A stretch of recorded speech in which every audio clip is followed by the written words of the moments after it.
चलिए, तो नमस्कार दोस्तों, फिर से स्वागत है आप लोगों का फिर से परम-IAS के इस ऑनलाइन प्लेटफॉर्म में। तो हम लोगों ने जैसे आपको देखा था कि हम लोगों ने एक जो टारगेट रखा था कि अब तक जितने भी साइंस के क्वेश्चन आए हुए हैं टोटल, ठीक है, बीपीएससी में, उन सारे क्वेश्चनों को हम लोग डिस्कशन करने की एक सीरीज चलाई है प्रीवियस ईयर्स की, ठीक है, ताकि उन सारे क्वेश्चनों को हम लोग डिस्कस कर सकें। ठीक है, एक बार साउंड चेक कर लीजिए। ठीक है, ठीक है, चलिए। तो 50 क्वेश्चन हम लोगों ने कर चुके थे और उसके बाद के जो रिमेनिंग क्वेश्चन है उन क्वेश्चनों को मैं अब डिस्कस करूंगा। ठीक है, चलिए, तो नेक्स्ट क्वेश्चनों को हम लोग डिस्कस करते हैं। ठीक है, 50 तक हमारे हो गए थे।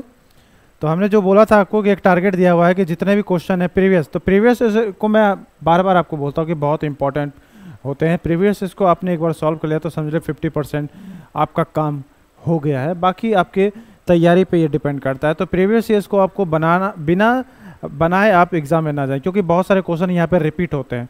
ठीक है, तो प्रीवियस ईयर को एक बार आपको देखना जरूरी है। तो हमारी इस सीरीज में हम सारे के सारे प्रीवियस ईयर के क्वेश्चन को डिस्कस करेंगे। ठीक है, तो इस सीरीज से आप लोग जुड़े जरूर हैं। ठीक है, चलो स्टार्ट करता हूँ। 50 से हो गया था, 51 से स्टार्ट करते हैं। तो 50 नंबर 1 क्वेश्चन देखते हैं कहाँ पे है। 51 कहाँ चला गया। According to Reserve Bank of India which one of the eligible criteria. अच्छा, ये तो अच्छा इकोनॉमिक्स का क्वेश्चन आ गया है। चलिए 52, चलिए तो 52 क्वेश्चन देखते हैं। इसमें भाई क्या है। The metre that is used to measure the distance move by the vehicle. ठीक है, तो डिस्टेंस को मेजरमेंट करने वाले जो व्हीकल में जो लगाया जाता है, ठीक है, इंस्ट्रूमेंट, उसको हम लोग क्या बोलते हैं। क्रोनोमीटर, ओडोमीटर, एमीटर या स्पीडोमीटर। ठीक है, तो यहाँ पे थोड़ा सा कंफ्यूजन बहुत सारे बच्चों को हो सकता है। देखो, एक होता है ओडोमीटर, एक होता है स्पीडोमीटर।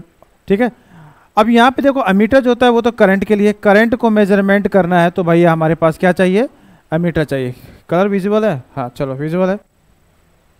तो यहाँ पे आप देखेंगे कि भाई कि ये कलर, ठीक है, तो करंट को मेजरमेंट करने के लिए एमीटर होता है। अरे यार, करंट को मेजरमेंट करने के लिए क्या होता है, ये होता है। चलो ठीक है, करंट को मेजरमेंट करने के लिए हमारे पास एमीटर है। ठीक है, तो ये भाई साहब करंट को मेजरमेंट करता है। एक आपके पास है ओडोमीटर, एक है स्पीडोमीटर। दोनों यहाँ पे कंफ्यूजन हो सकती है कि किसको। देखो, स्पीडोमीटर जो होता है वो आपकी स्पीड को मेजरमेंट करने के लिए होता है। ठीक है, और ओडोमीटर जो होता है वो टोटल डिस्टेंस को मेजरमेंट करने के लिए आपके पास एक डिवाइस रहता है। जैसे कि आपने बाइक चलाई होगी तो बाइक में देखना होगा कि वहाँ पे एक मीटर रहता है। ठीक है, तो मीटर ऐसे ऐसे रीडिंग करते रहता है स्पीड की, तो स्पीड की जो मेजरमेंट करता है वो होता है स्पीडोमीटर। और आपने देखा होगा कि एक नंबरिंग होती है किसकी, आपकी डिस्टेंस की। तो डिस्टेंस को मेजरमेंट करता है, जितने किलोमीटर आपने चलाई है गाड़ी उतना वहाँ पे शो कर दिया जाता है। तो वो बेसिकली क्या है, वो होता है ओडोमीटर। तो यहाँ पे हमसे क्या पूछा गया, डिस्टेंस के बारे में पूछा गया। तो डिस्टेंस से क्या हो जाएगा, ओडोमीटर हो जाएगा। ऑप्शन नंबर यहाँ पे क्या हो जाएगा, आंसर बी हो जाएगा, राइट आंसर। ठीक है, अगर स्पीड यहाँ पे पूछ लिया जाता, तो स्पीड अगर पूछा जाता तो आंसर क्या हो जाता, तब स्पीडोमीटर हम लोग इसको टिक कर सकते थे। ठीक है, चलो तो 52 के बाद 53 पे आते हैं, देखते हैं 53 क्या है। 53 डाल्टन, अच्छा Dalton atomic theory successfully explain. ठीक है, तो डाल्टन भाई साहब जिन्होंने पहली बार हमको एटम के बारे में बताया था, सबसे पहली बार एटम की थ्योरी जिसने हमको दी थी वो कौन थे, डाल्टन भाई साहब थे। ठीक है, तो इनकी जो एटॉमिक थ्योरी थी उन्होंने किन किन चीज़ों को एक्सप्लेन किया है इसके बारे में आपसे पूछा गया है। पहला दिया है law of conservation of mass, second है law of constant composition, third है law of radioactivity, option number 4 है लॉ ऑफ मल्टीपल प्रोपोर्शनल। अब देखो यहाँ पे क्या है, तो डाल्टन भाई साहब ने जब थ्योरी दी बहुत सारी चीज़ों के बारे में उन्होंने बताया। मैं पहले बारे जो फर्स्ट ऑप्शन इसके बारे में थोड़ा सा बात करता हूँ, law of conservation of mass. Law of conservation of मास क्या कहता है अकॉर्डिंग टू डाल्टन, कि मान लेते हैं कि यहाँ पे मैंने एक एलिमेंट लिया ए, दूसरा एलिमेंट लिया जिसका नाम है बी, और यहां से जो बन रहा है सी। ठीक है, अगर इसका मास 1 है, इसका मास मान लेते 2 है, तो इसका मास कितना होगा, 3 हो जाएगा। मतलब कि मास टोटल यहाँ पे 3 है, तो यहाँ पे मास कितना होगा, 3 होगा। इसी को बोलते हैं हम लोग कंजर्वेशन ऑफ मास। तो मास हमेशा कंजर्व रहेगा इस रिएक्शन के अंदर, ना तो मास हमारा बढ़ेगा और ना ही मास घटेगा। तो डाल्टन साहब ने ये बात हमको बोली थी। तो लॉ ऑफ कंजर्वेशन को भाई साहब ये एक्सप्लेन करता है। तो ऑप्शन नंबर फर्स्ट तो यहाँ पे सही है। ऑप्शन नंबर बी पे आते हैं constant composition. Law of constant composition का क्या मतलब हुआ, ठीक है। लॉ ऑफ कांस्टेंट कंपोजिशन का मतलब ये हुआ कि मान लेता हूं एक कंपाउंड में जब बनाऊंगा, कोई भी कंपाउंड बनाऊंगा, तो वो कंपाउंड जिस रेशियो में रहता है वो हमेशा उसी रेशियो में ही आपको देखने को मिलेगा। जैसे सपोज मान लेता हूं कि मैं बात कर रहा हूं H2O की, ठीक है, वाटर की मैं बात कर रहा हूं, तो वाटर एक कंपाउंड है, तो वाटर देखना जहां पे H2, तो यहां पे देखना हाइड्रोजन और ऑक्सीजन देखो किस रेशियो में, 2:1 के रेशियो में। अगर मास की बात करूं तो कितना मास हो जाएगा इसका 2, और इसका मास कितना हो जाएगा 16। मास का रेशियो कितना हो जाएगा, मास का रेशियो हो जाएगा 1:8। तो मतलब कि H2O कभी भी कंबाइंड होगा, ये H और O जब भी दोनों मिलके वाटर बनाएंगे तो हमेशा और हमेशा उसका मास 1:8 के रेशियो में ही होगा, ठीक है। इसी को बोलते हैं law of conservation of composition, जहां पे हमारा जो मास होगा ऑलवेज इसी कांस्टेंट, हमेशा कांस्टेंट रहेगा। जब भी H2O बनेगा तो कभी भी 1:9 नहीं हो सकता, 1:10 नहीं हो सकता, हमेशा और हमेशा 1:8 होगा। तो मास हमेशा जो देखेंगे, मास का रेशियो हमेशा यहाँ पे क्या होगा, इस कंपोजिशन का हमेशा कांस्टेंट रहेगा, ठीक है। तो कांस्टेंट कंपोजिशन के बारे में बात करा, तो कांस्टेंट क्या रहेगा, इसके मास का रेशियो रह जाएगा ठीक है। तो ऑप्शन नंबर बी भी यहाँ पे हमारा ये बात बता रहा है, इसको भी डाल्टन भाई साहब ने ही हमको बताया था। ऑप्शन नंबर 3 पे बात करते हैं लॉ ऑफ रेडियो एक्टिविटी। तो लॉ ऑफ रेडियो एक्टिविटी बहुत बाद में आई थी, ठीक है, इसको भाई साहब इसने एक्सप्लेन नहीं किया था, ठीक है। ऑप्शन नंबर 4 देखते हैं law of multiple proportional. Multiple proportional का मतलब क्या हुआ कि मान लेते हैं कि एक कंपाउंड जैसे कि C है और O है, ठीक है, दो एक कंपाउंड मैंने लिया, अब इससे मैं तो या तो CO बना लूं या इससे CO2 बना लूं, ठीक है। तो यहाँ पे देखें, तो अब यहाँ पे CO बना रहा हूँ और यहाँ पे CO2 बना रहा हूँ, तो मतलब क्या हुआ कि अगर ये डिफरेंट, ये अलग अलग एलिमेंट अलग अलग रेशियो में, अलग अलग प्रोपोर्शनल में अगर कंबाइंड होते हैं तो अलग अलग मॉलिक्यूल्स, अलग अलग कंपोजिशन का, अलग अलग मॉलिक्यूल्स का निर्माण यहाँ पे होता है। जैसे कि अगर 1:2 के रेशियो में, अगर सॉरी 1:1 के रेशियो में अगर ये कंबाइंड होंगे तो भैया क्या बना जाएगा, CO बन गया, कार्बन मोनोऑक्साइड। और यहीं 1:2 के रेशियो में अगर मिल गया तो ये क्या बन जाएगा, कार्बन डाइऑक्साइड।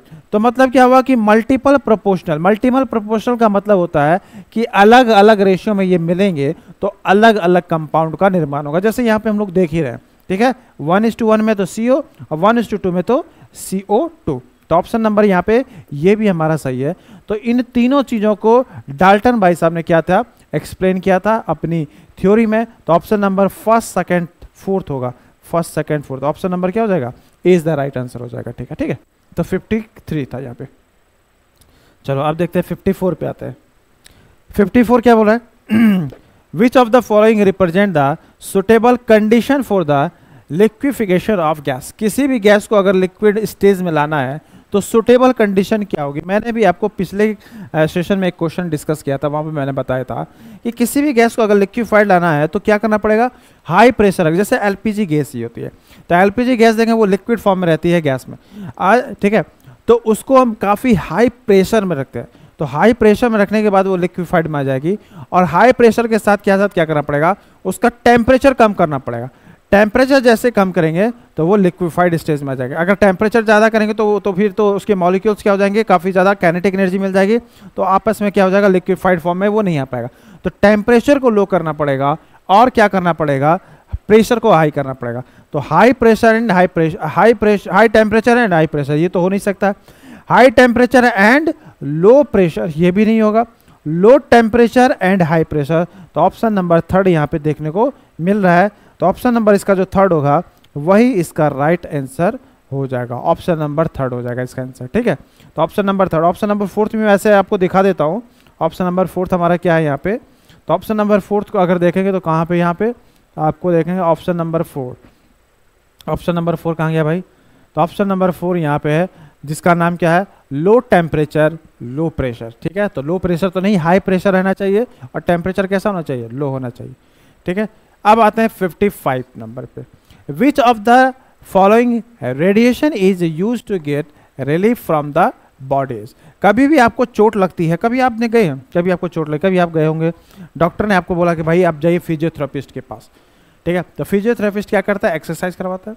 और देखना क्या, एक लैंप लगा रहेगा, ठीक है, रेड लाल कलर का, उसको आपके पैर के पास रख दिया जाएगा, तो वहाँ से एक रेडिएशन निकलता है, ठीक है, लाल रे का रहता है, लाल कलर का रहता है।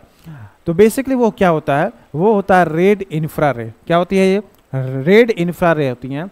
वो रेड इंफ्रारेड आपके टिश्यू के अंदर पहुंच जाती हैं, ठीक है, और जहाँ पे टिश्यू आपका डैमेज हुआ है, कहीं चोट वोट लगी है, तो जहाँ टिश्यू डैमेज हो गया है, तो उस टिश्यू के पास जाएंगे, उसको हिट करेंगे, हीटिंग करेंगे, और हीटिंग करके उस डैमेज टिश्यू को थोड़ा सा रिलीफ देंगे, उसको ठीक करने की कोशिश की जाती है, ठीक है। तो फिजियोथेरेपिस्ट ऐसे करते हैं, ठीक है। तो बस वही, तो वहाँ पे बेसिकली जिस रेडिएशन का इस्तेमाल करते हैं वो कौन सा होता है, इंफ्रारेड रेडिएशन होता है। तो ऑप्शन नंबर यहाँ पे बी आपका राइट हो जाएगा, ठीक है। UV radiation, UV radiation basically क्या होती है, हमारे स्किन को डैमेज कर सकती है, ठीक है। तो ये तो ऑप्शन ही नहीं हो सकता, ठीक है। तो यूवी रेडिएशन क्या करते हैं, हमारी स्किन को डैमेज कर सकती है, इससे आपको कैंसर भी हो सकता है, ठीक है, स्किन कैंसर होने की चांसेस रहती है। तो ये ऑप्शन तो होगा ही नहीं, ठीक है। बच गया कौन सा, इंफ्रारेड, तो यही इसका answer. Visual radiation, visual radiation का मतलब जिसकी वजह से हम देख पा रहे हैं, ठीक है, तो वो तो आपके बॉडी को पेनिट्रेट करके अंदर नहीं पहुंच पाएगा, ठीक है। तो इंफ्रारेड होता है, पेनिट्रेट करके पहुंच जाता है। तो ऑप्शन नंबर यहाँ पे बी हो जाएगा आपका राइट आंसर, ठीक है। चलिए नेक्स्ट क्वेश्चन देखें, चलिए नेक्स्ट क्वेश्चन पे देख जाते हैं। चलिए, अरे कौन सा गया, 55, 55 के बाद आते हैं 56। Which of the following are not taste of the tongue, tongue में कौन सा, अच्छा इनमें से कौन सा टंग का टेस्ट नहीं है, ठीक है। तो नहीं है तो देख लेते हैं कौन सा नहीं है, 56। अरे ये क्या क्या हो गया, कौन सा टेस्ट नहीं है, ठीक है, आओ देखते हैं टेस्ट, टेस्ट कौन सा नहीं है। बोला गया स्वीट, बीटर, साल्टी, स्पाइस, उमानी, स्वार और देखो मैं आपको एक फोटो बनाता हूँ। ये हो गई हमारी टंग, हमारे टंग में बहुत तरह के टेस्ट पाए जाते हैं। टेस्ट बेसिकली क्या होते हैं, बहुत तरह की पैपली पाई जाती हैं, और ये पैपली क्या करती हैं, हमारे बहुत तरह के टेस्ट बड ये अपने पास रखती हैं, और जिसके माध्यम से बहुत तरह के टेस्ट डिटेक्ट होते हैं, ठीक है। क्या पाई जाती हैं, पैपली, इसको हम बोलते हैं पैपली। तो पैपली पाई जाती हैं, और ये पैपली क्या करती हैं, बहुत तरह के इनके पास पाए जाते हैं टेस्ट बर्ड, और ये टेस्ट बर्ड क्या करते हैं, अलग अलग तरह के टेस्ट को डिटेक्ट करते हैं, ठीक है। सबसे आगे देखा जाए तो जो टेस्ट डिटेक्ट होता है वो होता है मीठा, स्वीट, मीठा। इसके पीछे देखा जाए तो कौन सा टेस्ट डिटेक्ट होता है, तो ये होता है साल्टी, इधर साल्टी, इधर भी क्या हो जाएगा, साल्टी हो जाएगा। इसके पीछे देखा जाए तो कौन सा होता है टेस्ट डिटेक्ट, खट्टा टेस्ट डिटेक्ट होता है, तो इधर भी खट्टा टेस्ट। और सबसे पीछे जो टेस्ट डिटेक्ट होता है वो होता है कड़वा, जिसको बोलते हैं बीटा टेस्ट। और बाकी यहाँ पे जो बच गया इसको बोलते हैं उमामी टेस्ट, ठीक है, उमामी। तो ये जो टेस्ट होते हैं वो हमारे जीभ में क्या होते हैं, डिटेक्ट होते हैं, बाकी और नहीं होंगे। मतलब कि पहला नंबर होगा बिल्कुल सही, सेकंड नंबर होगा बिल्कुल सही, साल्टी होगा बिल्कुल सही, और स्पाइसी नहीं होगा क्योंकि स्पाइसी नाम का कोई एक टेस्ट होता नहीं है, ठीक है। खट्टा बिल्कुल ये भी होगा, उमामी ये भी सही है, कौन सा नहीं है, 7। तो 5 नंबर और कौन सा नंबर, 4 नंबर और 7 नंबर, ये दोनों ऑप्शन नहीं होंगे। तो देखो किसमें नहीं है, 4 और 7, तो ऑप्शन नंबर सी हो जाएगा इसका राइट आंसर। देखो तीखा जो एक तरह का टेस्ट नहीं है, चटपटा कोई टेस्ट नहीं है, ठीक है, ये कोई टेस्ट नहीं, बिल्कुल बेसिकली बस यही टेस्ट पाए जाते हैं हमारे जीभ के पास, ठीक है। चलो नेक्स्ट क्वेश्चन देखें, तो नेक्स्ट क्वेश्चन देखते हैं 57। 57 भाई साहब कहाँ पे है, हाँ देखो, which of the following pair are correctly matched, कौन सा इसमें से जो होगा वो करेक्टली मैच है, ठीक है। बोला गया है कौन सा है, इनोरेसिया, इंसोम्निया, ठीक है, डिप्नोरिया और एनोस्मिया, ठीक है। यहाँ पे देखो, ये बेसिकली यहाँ पे देखो क्या है, ये भाई साहब इसको, ये ठीक है, ये ऑप्शन सही है यहाँ पे। एनोर्मिया क्या बोला गया है, partially and full loss of smell, ये भी सही है। बोला गया एनोरेसिया को बोला गया स्लीप डिसऑर्डर, ये बिल्कुल गलत है। ये हाँ, जो एनोरेसिया होता है बेसिकली ये ईटिंग डिसऑर्डरनेस से संबंधित डिजीज होता है, ठीक है। और इंसोमिया जो होता है बेसिकली स्लीपिंग डिसऑर्डरनेस से संबंधित ये डिजीज होता है। तो बेसिकली ये इसका होगा, ये इसका होगा, ठीक है। और एनोरेसिया मतलब पार्शली, ये सही है, और ये भी सही है। तो अब बोला गया विच of the following is correctly match, कौन सा मैच कर रहा है, 3 और 4 मैच करा, बाकी कोई मैच नहीं करा। तो ऑप्शन नंबर क्या हो जाएगा उसका, ऑप्शन नंबर हो जाएगा सी, ये होगा।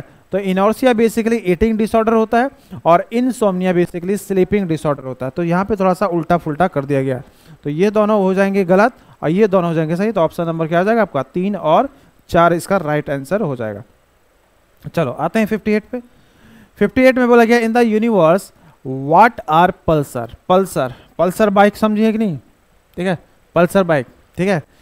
तो भाई ये पल्सर बाइक नहीं है, बोला गया इन द यूनिवर्स, ब्रह्मांड में पल्सर का क्या मतलब होता है, ठीक है। A group of star rotating neutron star exploding of star और radio wave emitted by star. देखो पल्सर क्या होता है, देखो एक कहानी मैं आपको सुना रहा हूँ स्टार की। देखो जब स्टार का जन्म होता है, ठीक है, स्टार, ठीक है, इसके बाद एक जब जन्म होता है इसको बोलते हैं प्रोटोस्टेट। प्रोटोस्टेट का मतलब होता है जब ये क्या करता है, इसमें क्या होता है, ये जब स्टार बन जाता है, स्टार बनने के बाद क्या होता है कि इसमें बहुत तरह के, ये एक सोर्स ऑफ एनर्जी होता है, इसके अंदर बहुत तरह के रिएक्शन चलते हैं जिसकी वजह से हमको एनर्जी मिलती है, ठीक है। तो प्रोटोस्टार होता है कि इसके अंदर का जो फ्यूल होता है वो जलता है और जलने के बाद क्या करता है, लाइट को प्रोड्यूस करता है, ठीक है। तो प्रोटोस्टेट होता है। धीरे धीरे क्या होता है, फ्यूल इसका खत्म होने लगता है। फ्यूल खत्म होने के बाद क्या होता है, ये अलग अलग संरचना में बदल जाता है। तो इसको बोलते हैं रेड गाइंट स्टार, ठीक है, रेड गाइंट स्टार में बदल जाता है, ठीक है। इसके बाद कहानी स्टार्ट होती है। यहां पे देखो, अगर इस स्टार का वेट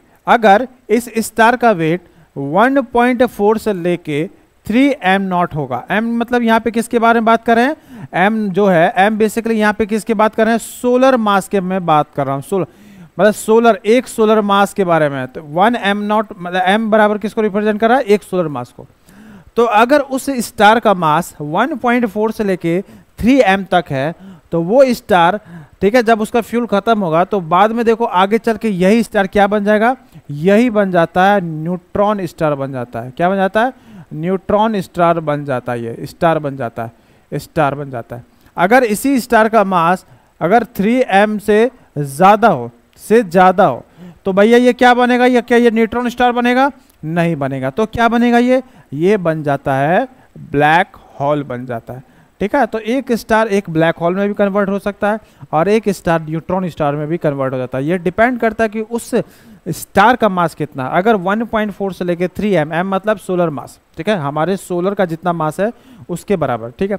तो 1.3 से लेके 3 m0 मास रहेगा तो वो न्यूट्रॉन स्टार में कन्वर्ट हो जाएगा। अगर उससे ज़्यादा मास है, 3 m से ज़्यादा है, तो ब्लैक होल में वो कन्वर्ट हो जाएगा, ठीक है। तो जब ये न्यूट्रॉन स्टार में बदलता है तो ये भाई साहब बहुत ही स्पीडली रोटेट करता है। तो जब ये स्पीडली रोटेट करता है तो यहाँ पे बहुत तरह के इलेक्ट्रोमैग्नेटिक वेव होते हैं, वो इमिटेड होते हैं।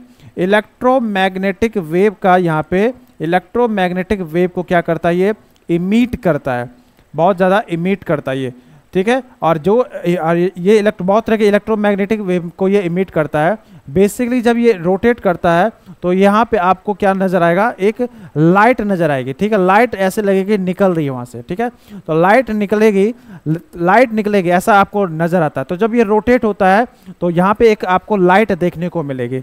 वो लाइट बेसिकली कुछ नहीं है, वो इलेक्ट्रोमैग्नेटिक वेव ही होती है, ठीक है, जिसको हम देख पाते हैं। और उसी को हम क्या बोल देते हैं, उसी को हम बोल देते हैं पल्सर। इसी को हम लोग क्या बोल देते हैं, पल्सर बोल देते हैं, ठीक है। तो ऑप्शन अगर देखा जाए तो एक ग्रुप ऑफ स्टार, ये नहीं होगा, rotating neutron star.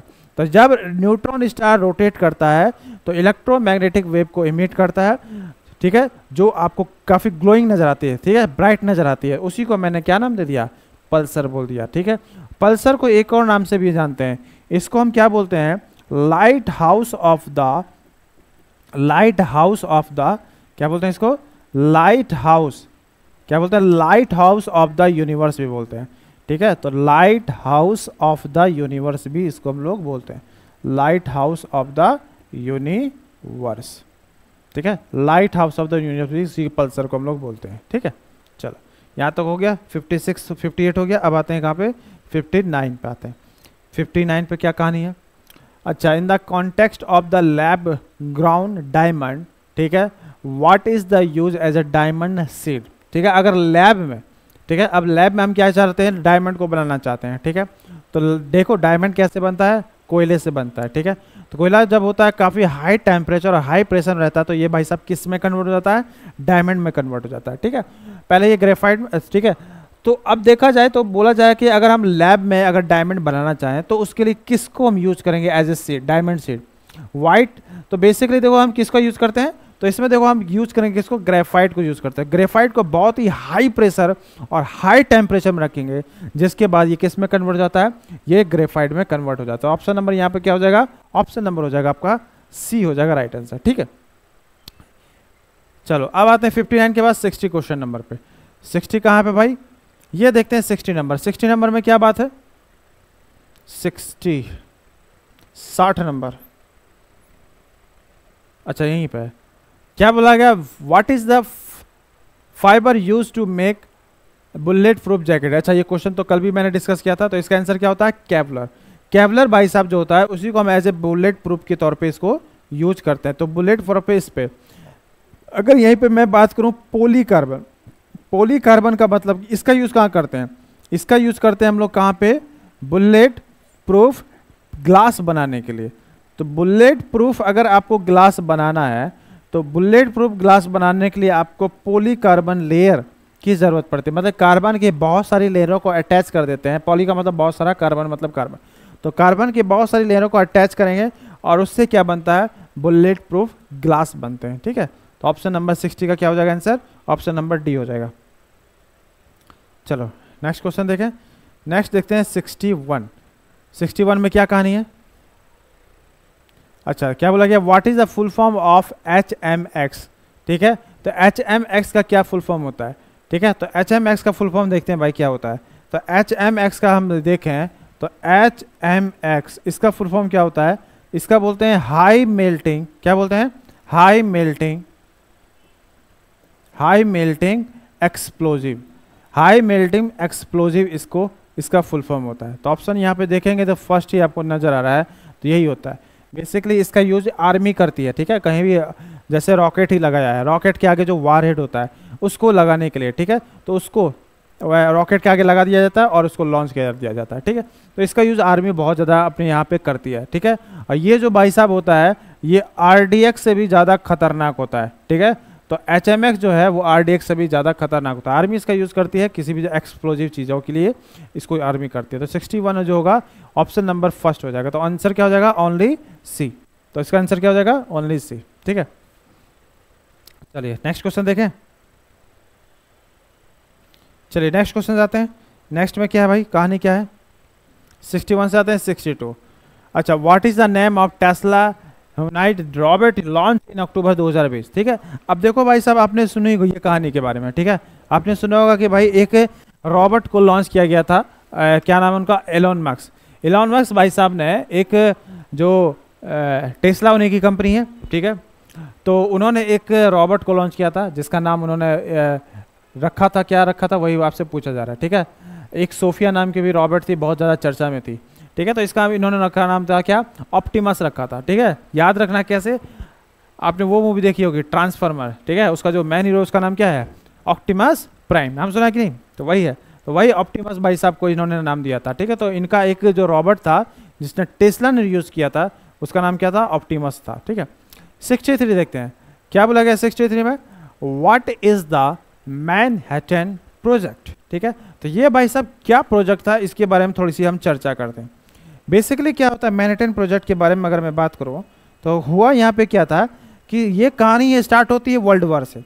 World war जब स्टार्ट होता है और जापान की आर्मी ने क्या किया था, जो अमेरिका का बहुत बड़ा पोर्ट था पर्ल हार्बर, वहाँ पे हमला किया था। दिसंबर 1941 के आसपास शायद हमला किया था। अब इसमें इसके बाद जब क्या होता है, अमेरिका जब वर्ल्ड वार 2 में एंट्री लेता है, अब अमेरिका चाहता था कि जापान को एक बहुत बड़ा जवाब देना चाहता था, लेकिन उसके पास वो जवाब नहीं दे पा रहा था, उस तरह का वेपन नहीं था। तो यहीं से स्टार्ट होती कहानी एटॉमिक बम की। तो एटम बम बनाने की यहाँ पे शुरुआत होती है। तो अमेरिका चाहता था कि उनके पास एक ऐसा बम हो जिसके जो क्या करे, जापान को पूरी तरह से क्या कर दे, पूरी तरह से ध्वस्त कर दे। तब यहाँ पे एक प्रोजेक्ट चलाया जाता है जिसको बोलते हैं मैनहट्टन प्रोजेक्ट। 1942 में चलाया जाता है। ठीक है, 1942 में चलाया जाता है और जिसके तहत क्या किया गया था, एटॉमिक बम बनाने की स्टार्ट होती है कहानी। तो एटॉमिक बम यहाँ पे बनाने की बात होती है कि भाई एटॉमिक बम बनाया जाए। ठीक है, तो यहाँ पे एटॉमिक बम बनाया जाता है और जुलाई 1945 में ये बम बन के तैयार हो जाता है एटॉमिक बम। और उसके बाद 6 अगस्त और 9 अगस्त को एटॉमिक बम से हमला किया जाता है हिरोशिमा और नागासाकी में, जिसके बाद जापान सरेंडर कर देता है वर्ल्ड वार 2 में। ठीक है, तो रॉबर्ट, आपने नाम सुना होगा रॉबर्ट ओपेनहाइमर, जिनको फादर ऑफ एटॉमिक बम बोला जाता है, ये इस प्रोजेक्ट के लीडर यही थे। ठीक है, इन्हीं के कमान में ये सब कुछ चल रहा था। ठीक है, तो इसी वजह से इनको क्या बोला जाता है, फादर ऑफ एटॉमिक बम। तो ये प्रोजेक्ट किसके द्वारा चलाया गया था, अमेरिका के जरिए चलाया गया था। तो यहाँ पे क्या था, तो फर्स्ट न्यूक्लियर वेपन जो था इसको बनाने के लिए बात यहाँ पे चल रही थी। तो इसका आंसर क्या हो जाएगा, ऑप्शन नंबर फर्स्ट हो जाएगा। ठीक है, 63 के बाद आते हैं 64। The image form by concave mirror is real, inverted and of the same size as that of the object, that position of the object should be. ठीक है, अब यहाँ पे क्या क्वेश्चन बोला गया है कि भाई मान लेते हैं कि आपने क्या लिया है, कनकेव मिरर लिया है। ठीक है, कनकेव मिरर लिया है तो आपकी इमेज कैसी बन रही है, रियल बन रही है। कैसी बन रही है, इन्वर्टेड बन रही है। कैसी बन रही है, सेम साइज की बन रही है। तो भैया उसका पोजीशन ऑफ ऑब्जेक्ट क्या होगा, ऑब्जेक्ट को हम किस पोजीशन पर रखें कि इन तीनों कंडीशन को ये सेटिस्फाइड कर ले। ठीक है, अब मैं एक कहानी आपको सुना, कनकेव लेंस की, कनकेव मिरर की बात करता हूँ। मान लेते तो ये कनकेव मिरर है, सपोज दैट। अब यहाँ पे इमेज बनाते हैं, तो इमेज देखो क्या होती है। ठीक है, तो वहाँ ये होता है फोकस, ये होता है कर्व, सेंटर ऑफ कर्वेचर। ठीक है, अब देखो क्या होता है, मैं आपको एक ट्रिक बता रहा हूँ जिसके साथ आपको सब यहाँ पे याद हो जाएगा। जैसे कि मान लेता हूँ कि अगर ये होता है सी के बाद यहाँ पे इनफिनिट भी है, मान लेता ये जो पूरा पोर्शन है इसको मैंने इनफिनिट बोल दिया। अब इनफिनिट से जब भी लाइट आएगी तो इमेज हमेशा कहाँ बनती है, फोकस में। ठीक है, मान लें कि इनफिनिट से अगर इमेज, मान लेते हैं कि इनफिनिट से अगर इमेज लाइट आ रही है तो इमेज कहाँ बनेगी, फोकस पे बनेगी। कैसी बनेगी इमेज, तो हमेशा कैसी बनेगी, यहाँ पे छोटी इमेज बनेगी, बहुत ज़्यादा छोटी इमेज बनती है। ठीक है, डिमिनिश्ड बनती है। ठीक है, फिर हम थोड़ा सा और आगे आए, और आगे आए कहाँ पे, इनफिनिट और सी के बीच में आए। तो अब इमेज कैसी बनेगी, तो जैसे जैसे हम आगे बढ़ेंगे वैसे वैसे, जैसे जैसे हम ऑब्जेक्ट को आगे बढ़ाते जाएंगे वैसे वैसे इमेज की जो पोजीशन होगी वो पीछे होती जाएगी, पीछे होती जाएगी। क्या बोला मैंने, जैसे जैसे ऑब्जेक्ट की पोजीशन को हम आगे लेते जाएंगे वैसे वैसे इमेज की पोजीशन पीछे होती जाएगी। ठीक है, तो मैंने क्या किया, इनफिनिट से आगे बढ़ गया, आगे बढ़ा क्या, इनफिनिट और सी के पास आ गया। तो इनफिनिट पे इमेज थी तो फोकस पे, तो मैंने क्या बोला, जैसे जैसे इधर आगे आएंगे वैसे वैसे इमेज की पोजीशन पीछे होती जाएगी। तो अब मुझे बताओ इमेज कहाँ बनेगी, इमेज बनेगी सी और एफ के बीच में। मतलब कि इनफिनिट और कहाँ पे सी के बीच लूंगा तो इमेज मेरी कहाँ बनेगी, सी और एफ में बनेगी। और ये थोड़ी छोटी थी, अब थोड़ी सी क्या हो जाएगी, थोड़ी सी बड़ी बनेगी। टेस्ट कैसे बनेगी, थोड़ी सी बड़ी बनेगी इमेज। ठीक है, इसकी तुलना में थोड़ी सी बड़ी बनेगी।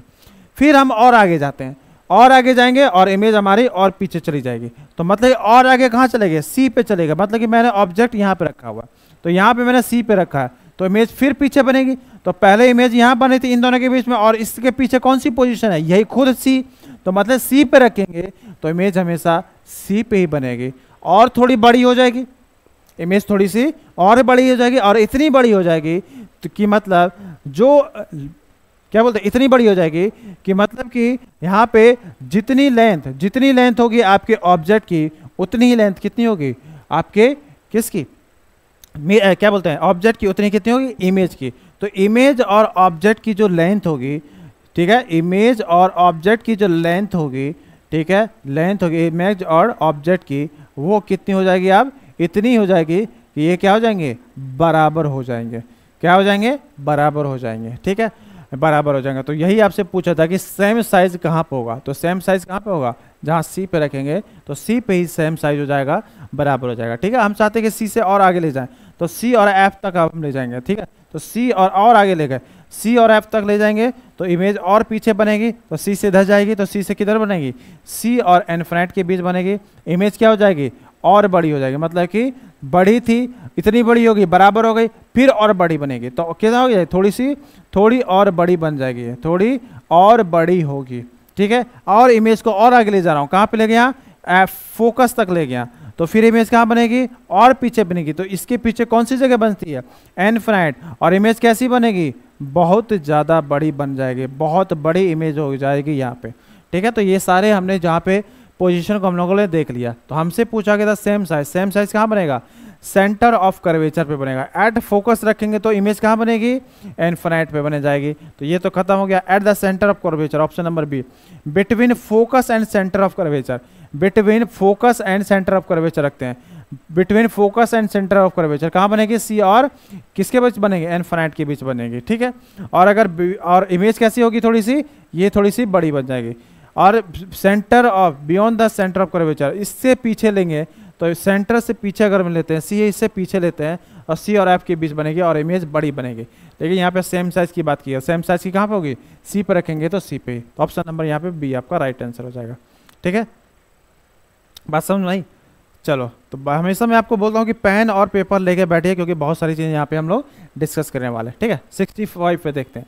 65 की क्या कहानी है, तो बोला गया photoelectric cell is a device which convert light energy into electric energy or convert electric energy into light energy, store light energy or none of these, ठीक है। तो फोटो इलेक्ट्रिक सेल जो होता है बेसिकली क्या करता है, तो आपने देखा होगा कि हमारे यहाँ सोलर लाइट लगाई जा रही है। सोलर लाइट क्या करता है, लाइट को, सनलाइट की एनर्जी को एब्जॉर्ब करता है और उस एनर्जी को किस में कन्वर्ट करता है, इलेक्ट्रिकल एनर्जी में। और उस इलेक्ट्रिकल एनर्जी को हम क्या करते हैं, एक बैटरी रहती है उसमें क्या करते हैं, स्टोर कर लेते हैं और जब हमको जरूरत होती है हम उसको क्या करते हैं, यूज कर लेते हैं। तो बेसिकली क्या कर रहा है, लाइट एनर्जी को किस में कन्वर्ट कर रहा है, इलेक्ट्रिक एनर्जी में।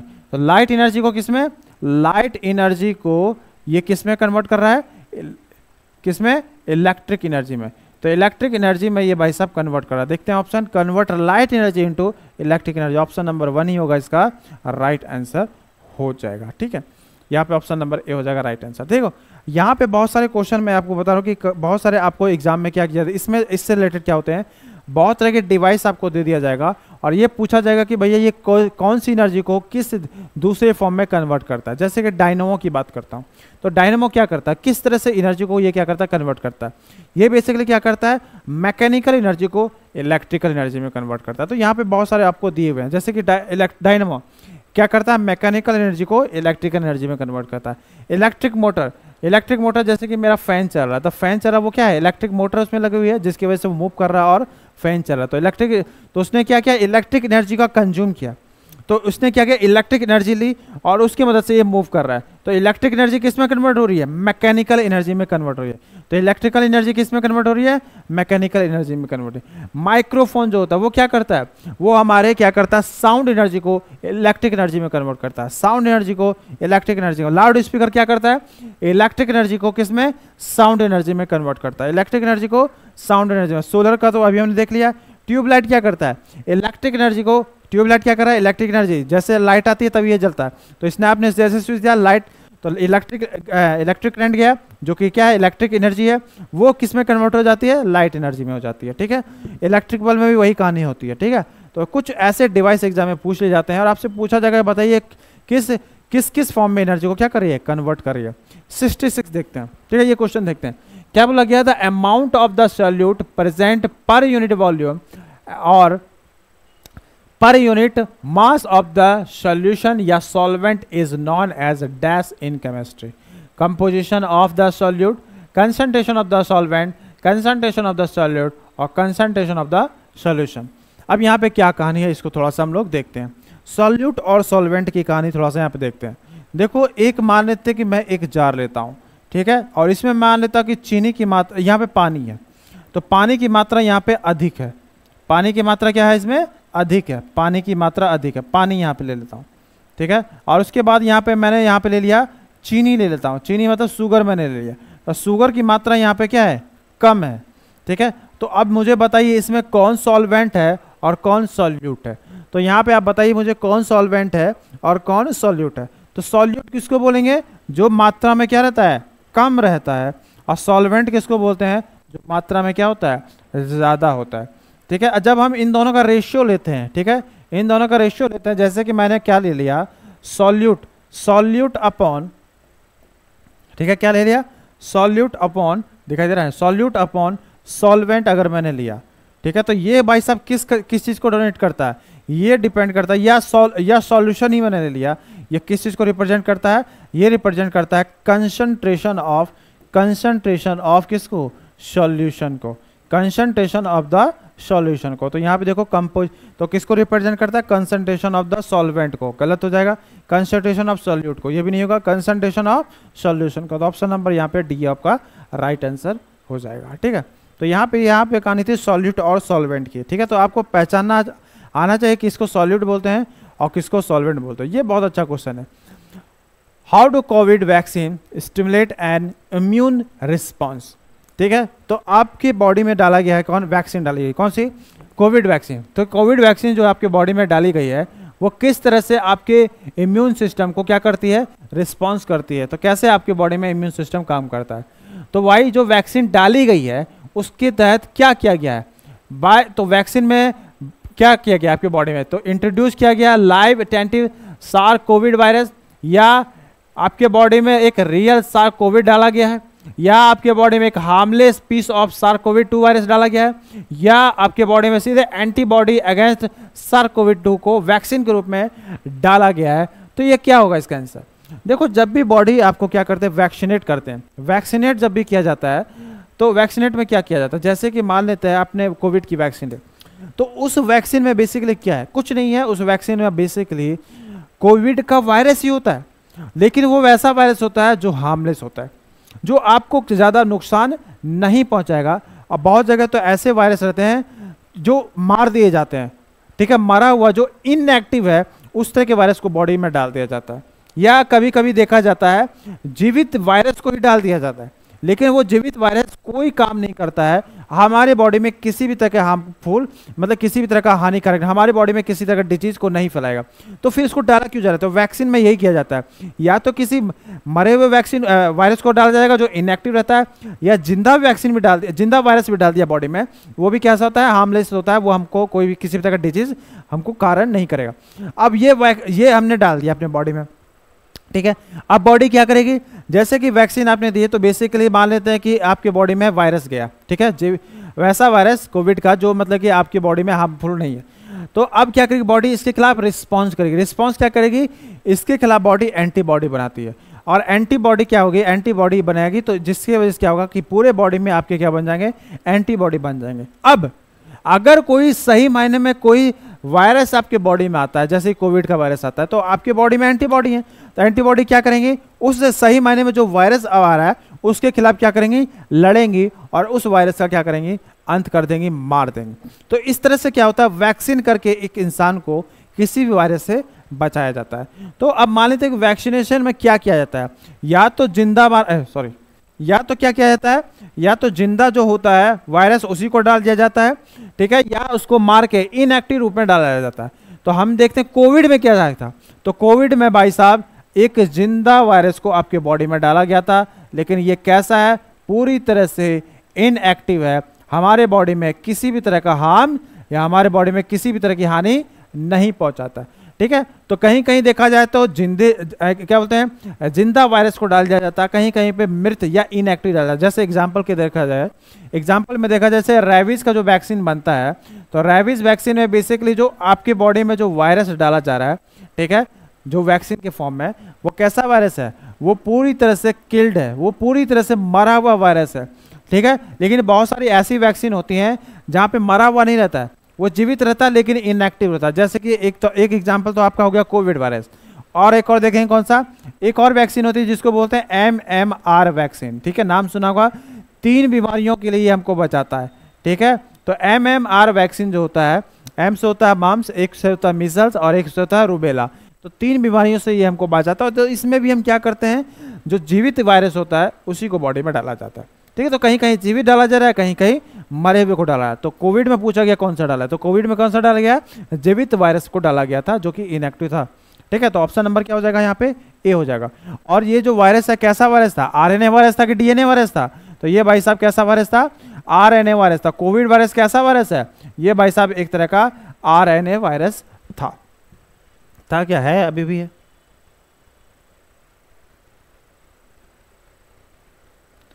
चलिए, विच of the following liquid is a bad conductor of electricity. बहुत ही आसान क्वेश्चन है, बहुत ज्यादा आसान क्वेश्चन है। ठीक है, बोला गया है कि कौन सा एक बैड कंडक्टर है इलेक्ट्रिसिटी का। बैड कंडक्टर का मतलब ये हुआ कि जो इलेक्ट्रिसिटी को, करंट को क्या करे, कैरी ना करे, ठीक है, उससे पास ना हो पाए current. Salt water, orange juice, lemon juice या टी। अब मुझे बताओ, देखो भाई करंट को पास करना है, जैसे कि मान लेता हूँ कि एक मैंने पानी ली, ठीक है, मान लेता हूँ यहाँ पे पानी है, ठीक है, यहाँ पे मैंने पानी लिया और इस पानी को किसी भी तरह से मैंने एक बैटरी से कनेक्टेड कर दिया, ठीक है। तो यहाँ पे मैंने क्या लिया, पानी लिया, अब पानी को बैटरी से कनेक्टेड कर दिया। अगर ये पानी पूरी तरह से डिस्टिल वाटर है, डिस्टिल वाटर है मतलब कि डिस्टिल्ड वाटर है मतलब कि, तो डिस्टिल वाटर का मतलब कि प्योर फॉर्म में वाटर का मतलब कि सिर्फ इसमें H2 है, तो क्या इससे करंट पास करेगा? तो बोलेंगे नहीं भैया, इससे करंट पास आपका नहीं होने वाला, क्योंकि करंट को पास करने के लिए कुछ ना कुछ आपको आयंस की जरूरत पड़ती है, ठीक है, ठीक है, आयंस की जरूरत पड़ती है। तो जैसे कि अगर मान लेता कि इसमें मैंने डाल दिया क्या, साल्ट वाटर डाल दिया, साल्ट वाटर का मतलब इसमें मैंने डाल दिया साल्ट, साल्ट का मतलब Na+ और Cl-, ये मैंने डाल दिया, तो पानी में Na+ Cl- घुल गए। अब ये क्या करेंगे, ये आयंस क्या करेंगे, करंट को कैरी करने के लिए रिस्पॉन्सिबल होंगे। तो मतलब कि ये दोनों क्या करेंगे, जो आयंस हैं ये करंट को कैरी करने में मदद करते हैं। तो ऑप्शन देखा जाए तो साल्टेड वाटर क्या करंट को कैरी करेगा? बिल्कुल करेगा। ऑरेंज जूस, तो ऑरेंज जूस में क्या आयंस नहीं रहते हैं? इसमें भी रहते हैं, तो ये कैरी नहीं करेगा? बिल्कुल ये भी करेगा। लेमन जूस, तो लेमन जूस में आयंस नहीं रहते हैं, उसमें भी रहते हैं, तो क्या ये नहीं करेगा? बिल्कुल ये भी करेगा। तो ये तीनों भाई साहब करंट को कैरी करेंगे। आंसर यहाँ पे क्या हो जाएगा? डी हो जाएगा आपका राइट आंसर, जो आपको करंट को कैरी नहीं करेगा। चलिए अब आते हैं 69 पे। 69 की क्या कहानी है भाई? बोला गया था DNA double helix structure was discover by, तो भैया जो डीएनए की जो संरचना थी ये किसके जरिए डिस्कवर की गई थी? ठीक है, ऑप्शन देखो क्या है, James Watson and Francis Crick, ठीक है, और कौन है भाई साहब? फ्रैंकलिन है, और उसके बाद पॉलिंग है, और उसके बाद मेंडल है, ठीक है। तो इसका देखो क्या होता है, देखो बेसिकली दो साइंटिस्ट हैं यहाँ पे, Watson and Crick. Watson and Crick ने सबसे पहले हमको क्या बोला था, डबल हेलिकल स्ट्रक्चर के बारे में बताया था, और इसी वजह से इन दोनों को नोबेल प्राइज भी मिला हुआ है, ठीक है। तो 1962 का नोबेल प्राइज इन लोगों को मिला गया है, वाटसन एंड क्रिक को, और इन्हीं वजह से इनको क्या बोला जाता है? इनको बोला जाता है फादर ऑफ द डीएनए, इनको बोला जाता है। तो father of DNA basically Watson and Crick को बोला जाता है। डीएनए क्या है? अब सवाल मैं आपसे पूछता हूँ कि डीएनए क्या है, तो डीएनए कुछ नहीं है, ये है पॉलीमर। किसका पॉलीमर है? तो पॉलीमर ऑफ न्यूक्लियोटाइड है, पॉलीमर ऑफ न्यूक्लियोटाइड। तो न्यूक्लियोटाइड का पॉलीमर है। तो फिर आप बोलेंगे कि भैया ये न्यूक्लियोटाइड क्या होता है? तो न्यूक्लियोटाइड बहुत एक ऐसा कंपाउंड है जो कि विभिन्न विभिन्न तरह के कंपाउंड से मिलकर बना हुआ है। न्यूक्लियोटाइड की अगर बात करें तो न्यूक्लियोटाइड में देखो पहला आता है आपका शुगर, ठीक है। तो अगर हम डीएनए की बात करें तो डीएनए में कौन सा? डीऑक्सीराइबोज, डीऑक्सीराइबोज शुगर यहाँ पे पाया जाता है, ठीक है, डीऑक्सीराइबोज शुगर, डीऑक्सीराइबोज शुगर यहाँ पे पाया जाएगा, कहाँ पे? डीएनए में, ठीक है। एक रहता है यहाँ पे शुगर मॉलिक्यूल्स रहता है, कौन सा शुगर? डीऑक्सीराइबोज शुगर होता है। उसके बाद यहाँ पे देखेंगे फॉस्फेट ग्रुप यहाँ पे पाया जाता है, कौन सा ग्रुप? फॉस्फेट ग्रुप पाया जाता है। तो फॉस्फेट ग्रुप यहाँ पे पाया जाता है जिसको हम बोलते हैं H3PO4 बोलते हैं, H3PO4। और अंत में एक और चीज पाया जाता है, दैट इज नाइट्रोजन बेस, और यही इंपॉर्टेंट यहाँ पे हमारे लिए होता है, नाइट्रोजन बेस। तो न्यूक्लियोटाइड क्या है? डीएनए क्या एक पॉलीमर होता है न्यूक्लियोटाइड का। न्यूक्लियोटाइड क्या होगा? तीन चीजों से मिलकर बना हुआ है। एक हो गया शुगर, और शुगर कौन सा होता है? Deoxyribose sugar. फॉस्फेट ग्रुप है H3PO4, और तीसरा होता है नाइट्रोजन बेस। अब नाइट्रोजन बेस में क्या होता है इसको थोड़ा सा देखते हैं। तो नाइट्रोजन बेस यही इंपॉर्टेंट है आपके लिए, ठीक है। तो नाइट्रोजन बेस को हम देखा जाए तो भैया ये खुद दो फॉर्म में रहते हैं। नाइट्रोजन बेस दो प्रकार के होते हैं, एक होता है प्यूरिन और एक होता है पिरिमिडिन, ठीक है। अब प्यूरिन भी दो तरह के होते हैं, कौन कौन से? एक होता है कौन सा? एक होता है इसमें एडेनिन, और दूसरा होता है ग्वानिन, ठीक है, एडेनिन और ग्वानिन। पिरामिडिन तीन प्रकार के होते हैं, एक होता है कौन सा? थाइमिन, एक होता है साइटोसिन, और एक होता है यूरेसिल, ठीक है, एक होता है यूरेसिल। अगर हम डीएनए की बात करूं तो डीएनए में देखो क्या होता है कि भैया मान लेते हैं कि ये रहा डीएनए। तो डीएनए में क्या होता है? यहाँ पे देखो नाइट्रोजन बेस क्या होते हैं? आपस में जुड़े हुए रहते हैं। तो ए टी के साथ जुड़ा रहता है और जी सी के साथ रहता है। ए से एडेनिन और टी से कौन सा है? टी से हो गया आपका थाइमिन, ठीक है, टी से हो गया थाइमिन, जी से हो गया ग्वानिन, और सी से हो गया साइटोसिन। ये आपस में ऐसे जुड़े रहते हैं। तो यहाँ पे देखना इनके ए और टी जो होता है सिंगल बॉन्ड, ये हो गया डबल बॉन्ड, ये हो गया डबल बॉन्ड, ये हो गया सॉरी ट्रिपल बॉन्ड, ये double bond triple bond, double bond triple bond. और ये जो हाइड्रोजन बॉन्ड होता है ये जो बॉन्ड होता है इसको हम क्या बोलते हैं, इसको बोलते हैं हाइड्रोजन बॉन्ड बोलते हैं। अब इसी बॉन्ड को मैंने थोड़ा सा क्या किया, पकड़ के ऐसे घुमा दिया। तो पकड़ के जब मैं ऐसे घुमाऊंगा तो इसकी संरचना देखो ऐसे बन जाएगी, और इसी को मैंने क्या नाम दे दिया, इसी को मैंने नाम दे दिया डीएनए बोल दिया। ठीक है, तो ये होती है आपकी डीएनए की कहानी। तो एग्जाम में पूछा जा सकता है कि कौन सा नाइट्रोजन बेस डीएनए में नहीं पाया जाता, कौन सा नहीं पाया जाता है, यूरेसिल नहीं पाया जाता। ठीक है, तो ये कहाँ पाया जाता है, आपका जो आरएनए जो होता है उसमें यूरेसिल रहता है और थायमिन नहीं रहता है। ठीक है, तो यहाँ से टी गायब हो जाएगा और यहाँ पे यू आ जाएगा, किसमें, आरएनए में। ठीक है, चलो नेक्स्ट देखें।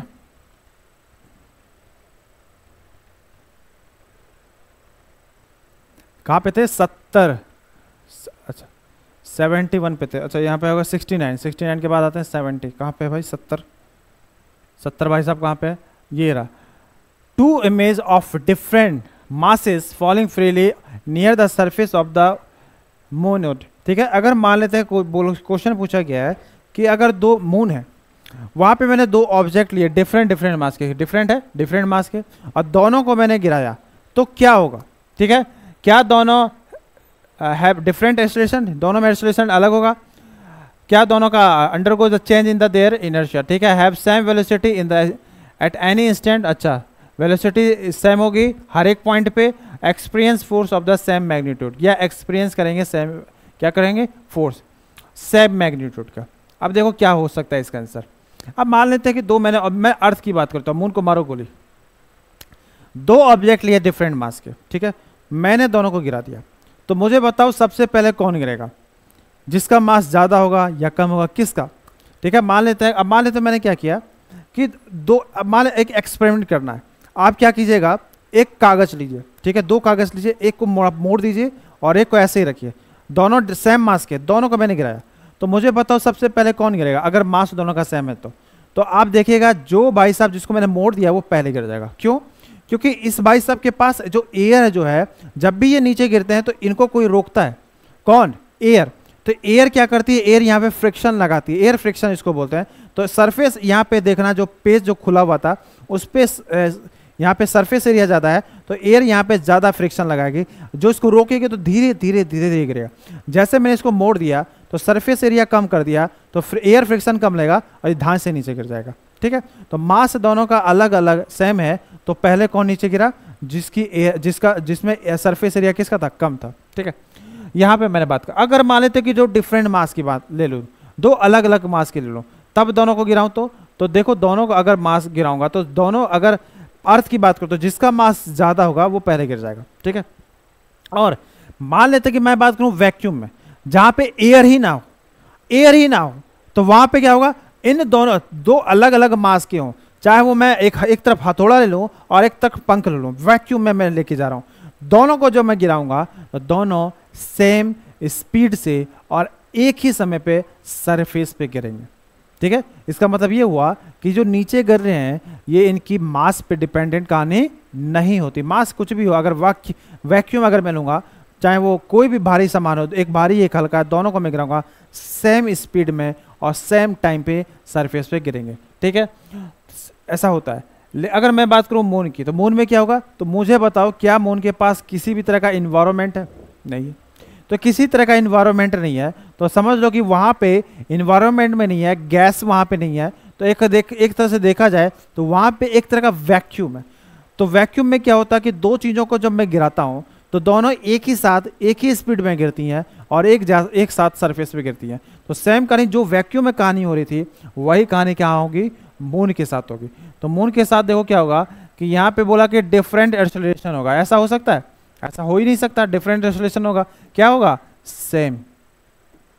ठीक है, अंडरगो चेंज इनर्शिया, ये भी नहीं होगा, have same velocity at any instant, option number C ही इसका क्या हो जाएगा, राइट आंसर होगा। ठीक है, किसी भी जगह पे देखेंगे दोनों की स्पीड सेम होगी और दोनों एक ही स्पीड में नीचे सतह पे गिरेंगे, तो ऑप्शन नंबर सी हो जाएगा राइट आंसर। ठीक है, चलो ऑप्शन नंबर देखते हैं। अब देखते हैं क्वेश्चन नंबर आते हैं कहाँ पे, 71 पे।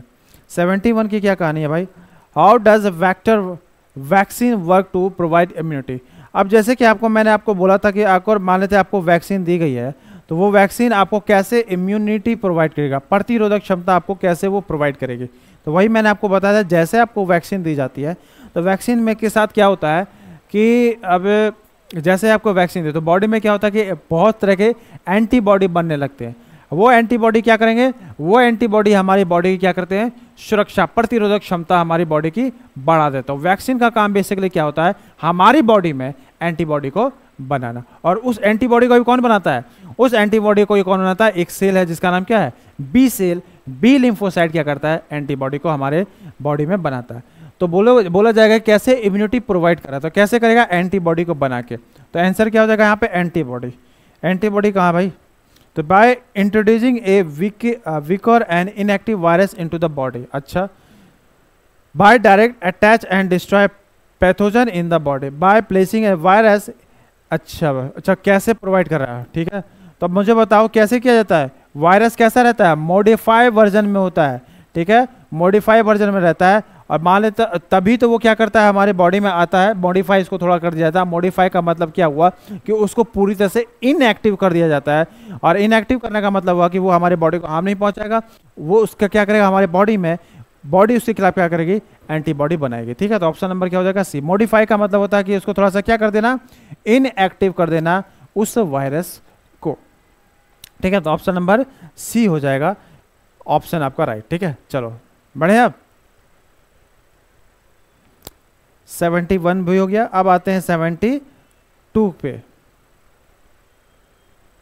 72 कहाँ है भाई, चलो क्या बोला गया, what is the expanded form of the term mRNA that has been widely discuss since the beginning of the pandemic, ठीक है। तो भैया अब मान लेते हैं कि mRNA है जो है, इसका क्या मतलब होता है, mRNA का मतलब क्या।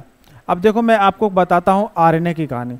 आरएनए जो होते हैं बेसिकली 3 प्रकार के होते हैं, कौन कौन से, mRNA, उसके बाद होता है जिसका नाम होता है tRNA, और एक और आरएनए होता है जिसको बोलते हैं rRNA।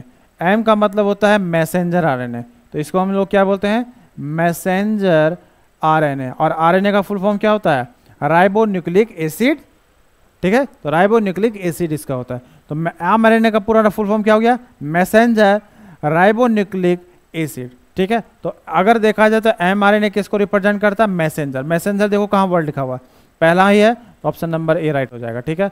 म्यूटेड मॉडिफाई मिनट, ठीक है। तो option number A messenger RNA बोलते हैं। tRNA को क्या बोलते हैं हम लोग, ट्रांसफर आरएनए बोलते हैं। इसको क्या बोलते हैं, ट्रांसफर आरएनए बोलते हैं। और ये भाई साहब को क्या बोलते हैं, राइबोसोमल, ठीक है, क्या बोलते हैं, राइबोसोमल आरएनए बोलते हैं।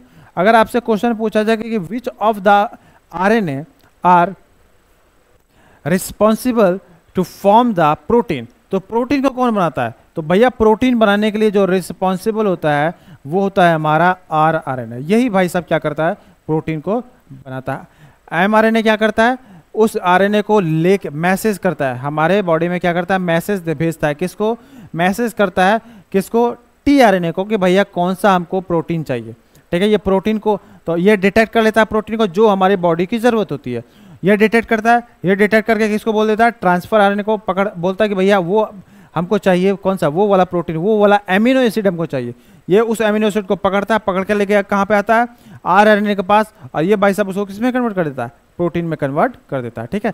तो 70, चलिए तो नेक्स्ट देखते हैं 72 है। 72 के बाद 73, अच्छा यहीं पे है, the N AC current can be produce by, ठीक है। एसी करंट को कैसे प्रोड्यूस किया जाता है, चॉक कॉइल के जो, डायनेमो के थ्रू, ट्रांसफार्मर के थ्रू, या नन ऑफ दिस। तो मुझे बताओ भैया, आप देखते होंगे जो बिजली बनती है वो कहाँ बनती है, डायनेमो के थ्रू बनती है। और डायनेमो कैसी एनर्जी, कौन सी करंट बनाता है, एसी या डीसी। हमारे घरों में जो करंट आता है वो कौन सा करंट है, एसी करंट है कि डीसी करंट है। तो हमारे घरों में आपके पंखे, बल्ब, ये सारे का सारा सिस्टम किससे काम करता है, एसी से करता है। और एसी करंट ही आपका डायनेमो में बनता है।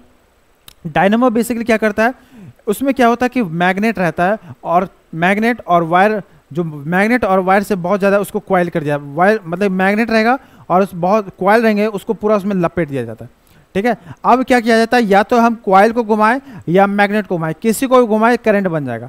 तो हम देखते जैसे हाइड्रो प्रोजेक्ट है, जैसे कि मान लेते हैं कि आपने बनाया जैसे डैम, तो डैम क्या क्या कहते हैं, नीचे डायनेमो रख दिया जाता है, ऊपर से पानी आता है, पानी आएगा तो उसको रोटेट करवाता है, उसी की तो वाटर के पास जो पोटेंशियल एनर्जी है उसी को हम इस्तेमाल करते हैं। जैसे वो गिरता है तो डायनेमो घूमने लगता है, जैसे घूमेगा तो वो क्या करता है, एनर्जी प्रोड्यूस कर देता है। वो जो एनर्जी बनती है वो कैसी रहती है, एसी करंट रहता है।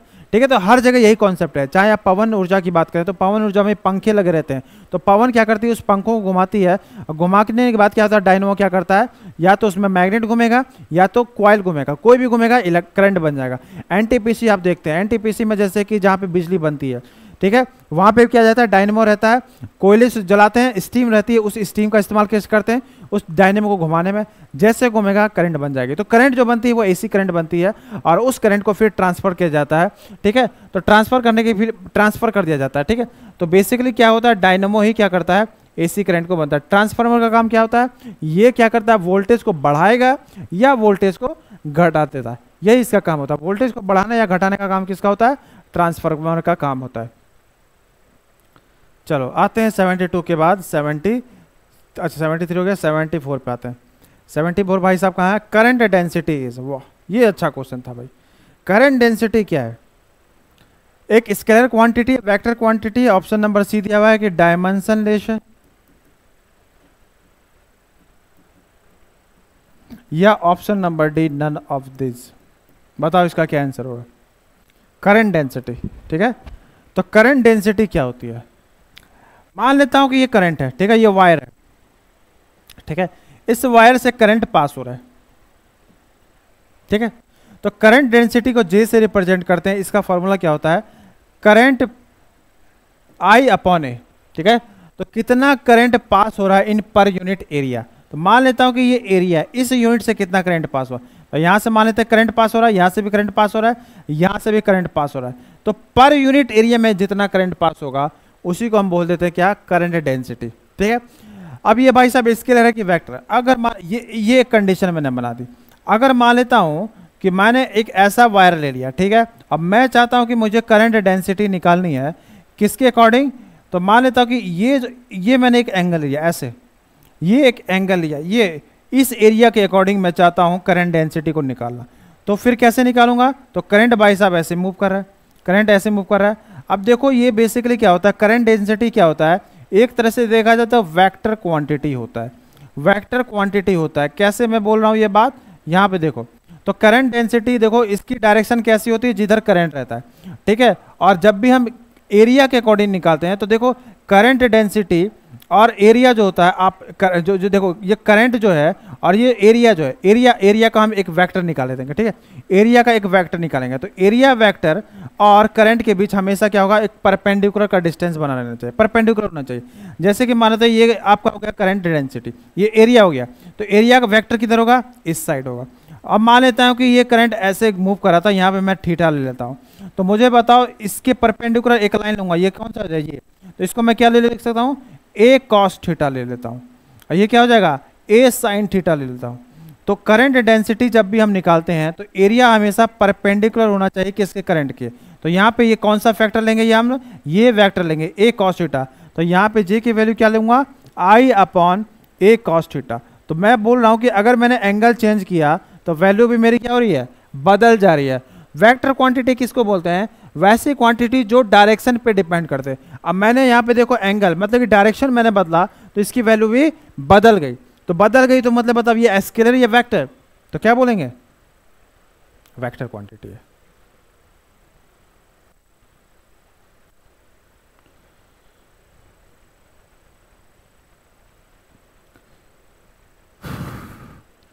$75 देते हैं, what is the basic of the, हाँ क्या बोला, what is the basis of the most useful classification of क्या बोला, medication in the medical chemistry. ठीक है, तो देखो ये फैक्चुअल बेस्ड है, इसका आंसर क्या हो जाएगा, इसका होता है chemical structure, chemical molecular target के आंसर। ठीक है, मॉलिक्यूलर टारगेट इसका आंसर हो जाएगा, ऑप्शन नंबर बी हो जाएगा इसका। ठीक है, इसमें कुछ ज़्यादा दिमाग लगाने वाली चीज़ नहीं थी। चलो अगर देखते हैं 76, विच of the following slow down the reaction rate. ठीक है, जो हमारा रिएक्शन होता है उसके रेट को ये भाई साहब क्या करता है, घटा सकता है। ऑप्शन देखते हैं कौन सा है, कैटलिस्ट, प्रमोटर। प्रमोटर का मतलब क्या होता है, जो प्रमोट करे, जो बढ़ाए। बढ़ाने का काम। तो कैटलिस्ट का मतलब, प्रमोटर का मतलब वैसा कैटलिस्ट जो रेट ऑफ रिएक्शन को क्या कर दे, बढ़ा दे। तो रेट ऑफ रिएक्शन को बढ़ा देगा तो उसको हम बोलते हैं कैटलिस्ट प्रमोटर। आपसे क्या पूछा गया है, जो स्लो डाउन करे, तो ये ऑप्शन हो सकता है, बिल्कुल नहीं होगा। अब आते हैं होमोजेनियस कैटलिस्ट, और एक ऑप्शन है हेट्रोजेनियस कैटलिस्ट। तो चाहे वो होमोजेनियस कैटलिस्ट हो या हेट्रोजेनियस कैटलिस्ट हो, ये दोनों ही क्या करते हैं, रेट ऑफ रिएक्शन को क्या कर देते हैं, बढ़ा देते हैं। ठीक है, तो ये भी बढ़ा रहा है, ये भी बढ़ा रहा है, ये भी बढ़ा रहा है। ऑप्शन नंबर डी देखेंगे, नन ऑफ दिस। तो आंसर इसका क्या हो जाएगा। क्वेश्चन क्या पूछा गया है, क्वेश्चन ये पूछा कौन स्लो डाउन करेगा, तो स्लो डाउन कौन करेगा, तो कोई नहीं है। ये भी बढ़ाएगा, ये भी बढ़ाएगा, ये भी बढ़ाएगा। तो ऑप्शन नंबर क्या हो जाएगा, ऑप्शन नंबर हो जाएगा इसका डी, इसका राइट आंसर हो जाएगा 76 का। ठीक है, 77 पाते हैं। Input and output nerve meet at. अब बोला गया कि आउटपुट और नर्व मीट एट, कहाँ पे ये मिलते हैं, ठीक है, लीवर में मिलेंगे। ठीक है, सेंट्रल नर्वस सिस्टम है, heart and none of the. Answer क्या हो जाएगा इसका भी, सेंट्रल नर्वस सिस्टम। ठीक है, सेंट्रल नर्वस सिस्टम किसको बोलते हैं, तो ये हो गया हमारा ब्रेन। तो हमारा ब्रेन और प्लस कौन होता है, स्पाइनल कॉर्ड। ठीक है, स्पाइनल कॉर्ड, इसको हम बोलते हैं सेंट्रल नर्वस सिस्टम। हमारे बॉडी का सेंट्रल नर्वस सिस्टम यही होता है, हमारा ब्रेन और हमारा स्पाइनल कॉर्ड। और पूरे बॉडी में जो फैला हुआ जो नर्वस सिस्टम है उसको हम क्या बोलते हैं, उसको हम बोलते हैं पेरिफेरल नर्वस सिस्टम। मान लें कि ये हो गए हमारे हाथ, ठीक है, ये हो गए हमारे हाथ, ये हो गई हमारी बॉडी। ठीक है, तो हमारे हाथ और हमारे पैर में, हमारे हाथ पैर पूरे बॉडी में जो नर्वस सिस्टम फैला गया है उसको हम क्या बोलते हैं, पेरिफेरल नर्वस सिस्टम। क्या बोलते हैं इसको, पेरिफेरल नर्वस सिस्टम। अब देखो क्या होता है कि कोई भी मैसेज आता है, जैसे कि मैंने टच किया किसी को, तो टच किया तो टच वाला मैसेज आएगा बॉडी में, ऐसे गया, और जाने के बाद कहाँ जाएगा, हमारे सेंट्रल नर्वस सिस्टम में पहुंचेगा। फिर मैसेज, फिर ब्रेन पहुंचेगा, तो ब्रेन क्या करेगा, उस मैसेज को एनालाइज करेगा कि भैया कैसा मैसेज, किस तरह का मैसेज है।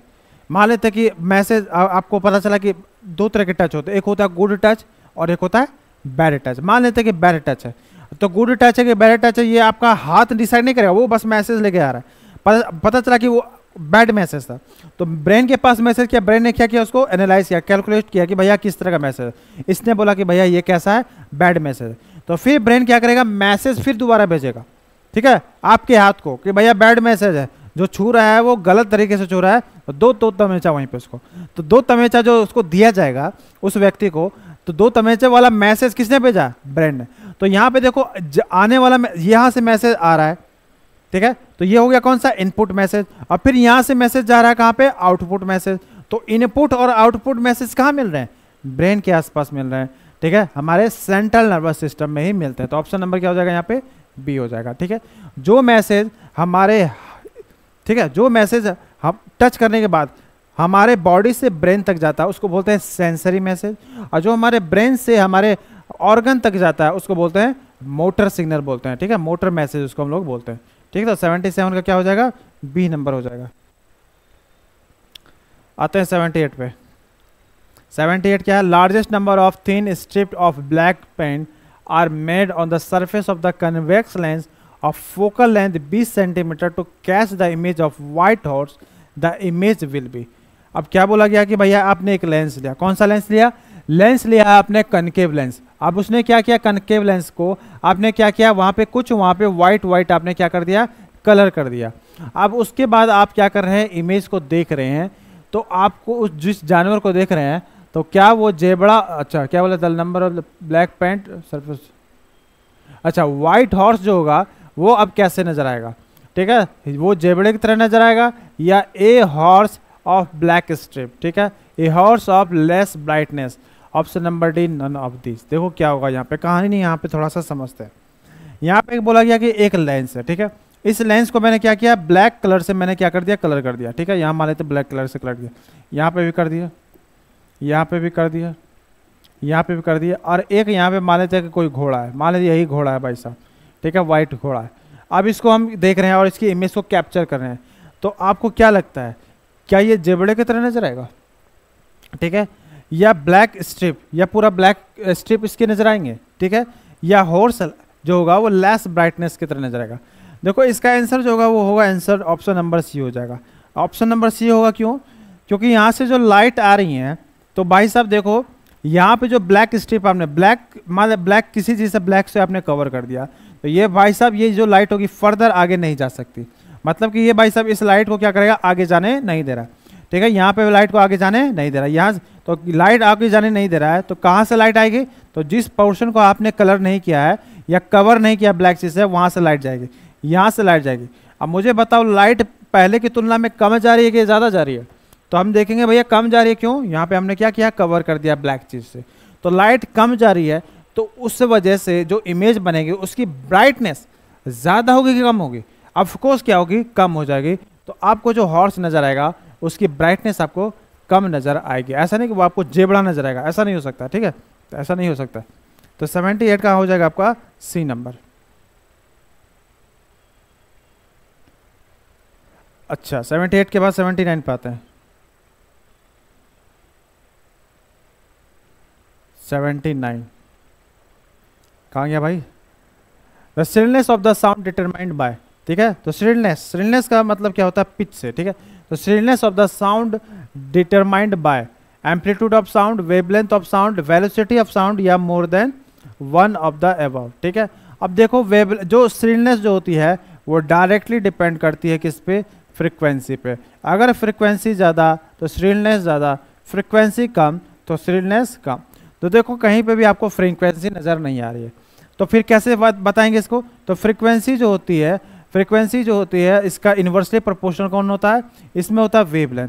वेवलेंथ जो होता है बेसिकली इसको ऐसे रिप्रेजेंट करते हैं, वेवलेंथ जो होता है वो फ्रीक्वेंसी के इन्वर्सली प्रोपोर्शनल होता है। तो इसका मतलब ये हुआ कि अगर वेवलेंथ को मैंने घटाया तो श्रिलनेस क्या हो जाएगी, बढ़ जाएगी, अगर वेवलेंथ को बढ़ाया तो श्रिलनेस क्या हो जाएगी, कम हो जाएगी। तो ये किस पे डिपेंड कर रहा है, वेवलेंथ पे, क्योंकि फ्रीक्वेंसी इस पे डिपेंडेंट है, फ्रीक्वेंसी पे डिपेंडेंट ये होता है, और फ्रीक्वेंसी किस पे डिपेंडेंट, और वेवलेंथ किस पे होता है, इस पे डिपेंडेंट होता है। तो अगर देखा जाए तो घुमा फिरा के तो ये भाई साहब इस पे डिपेंडेंट होगा, कैसे होगा, इनवर्सली प्रोपोर्शनल हो जाएगा। ठीक है, तो frequency is directly proportional to shrillness और ये इनवर्सली प्रोपोर्शनल तो वेवलेंथ हो जाएगा। तो आंसर क्या हो जाएगा यहाँ पे, तो वेवलेंथ, ऑप्शन नंबर बी होगा इसका राइट आंसर हो जाएगा। ठीक है, चलो नेक्स्ट क्वेश्चन देखते हैं। 81 the ball bearing are use to convert static friction into. अच्छा, तो आप देखा जाए आपके जैसे कि आप चक्के हैं, ठीक है, जैसे मान लेते हैं आपका बैग है, इस बैग के नीचे आप देखोगे ये चक्के नुमा आपने यहाँ पे एक संरचना रहती है।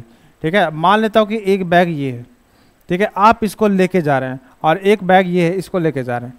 तो आप देखेंगे कि भैया इसको खींचना थोड़ा सा मुश्किल है, लेकिन इसको खींचना थोड़ा सा आसान है। क्यों, क्योंकि यहाँ पे जो फ्रिक्शन लगता है जिसको बोलते हैं स्टैटिक फ्रिक्शन बोलते हैं।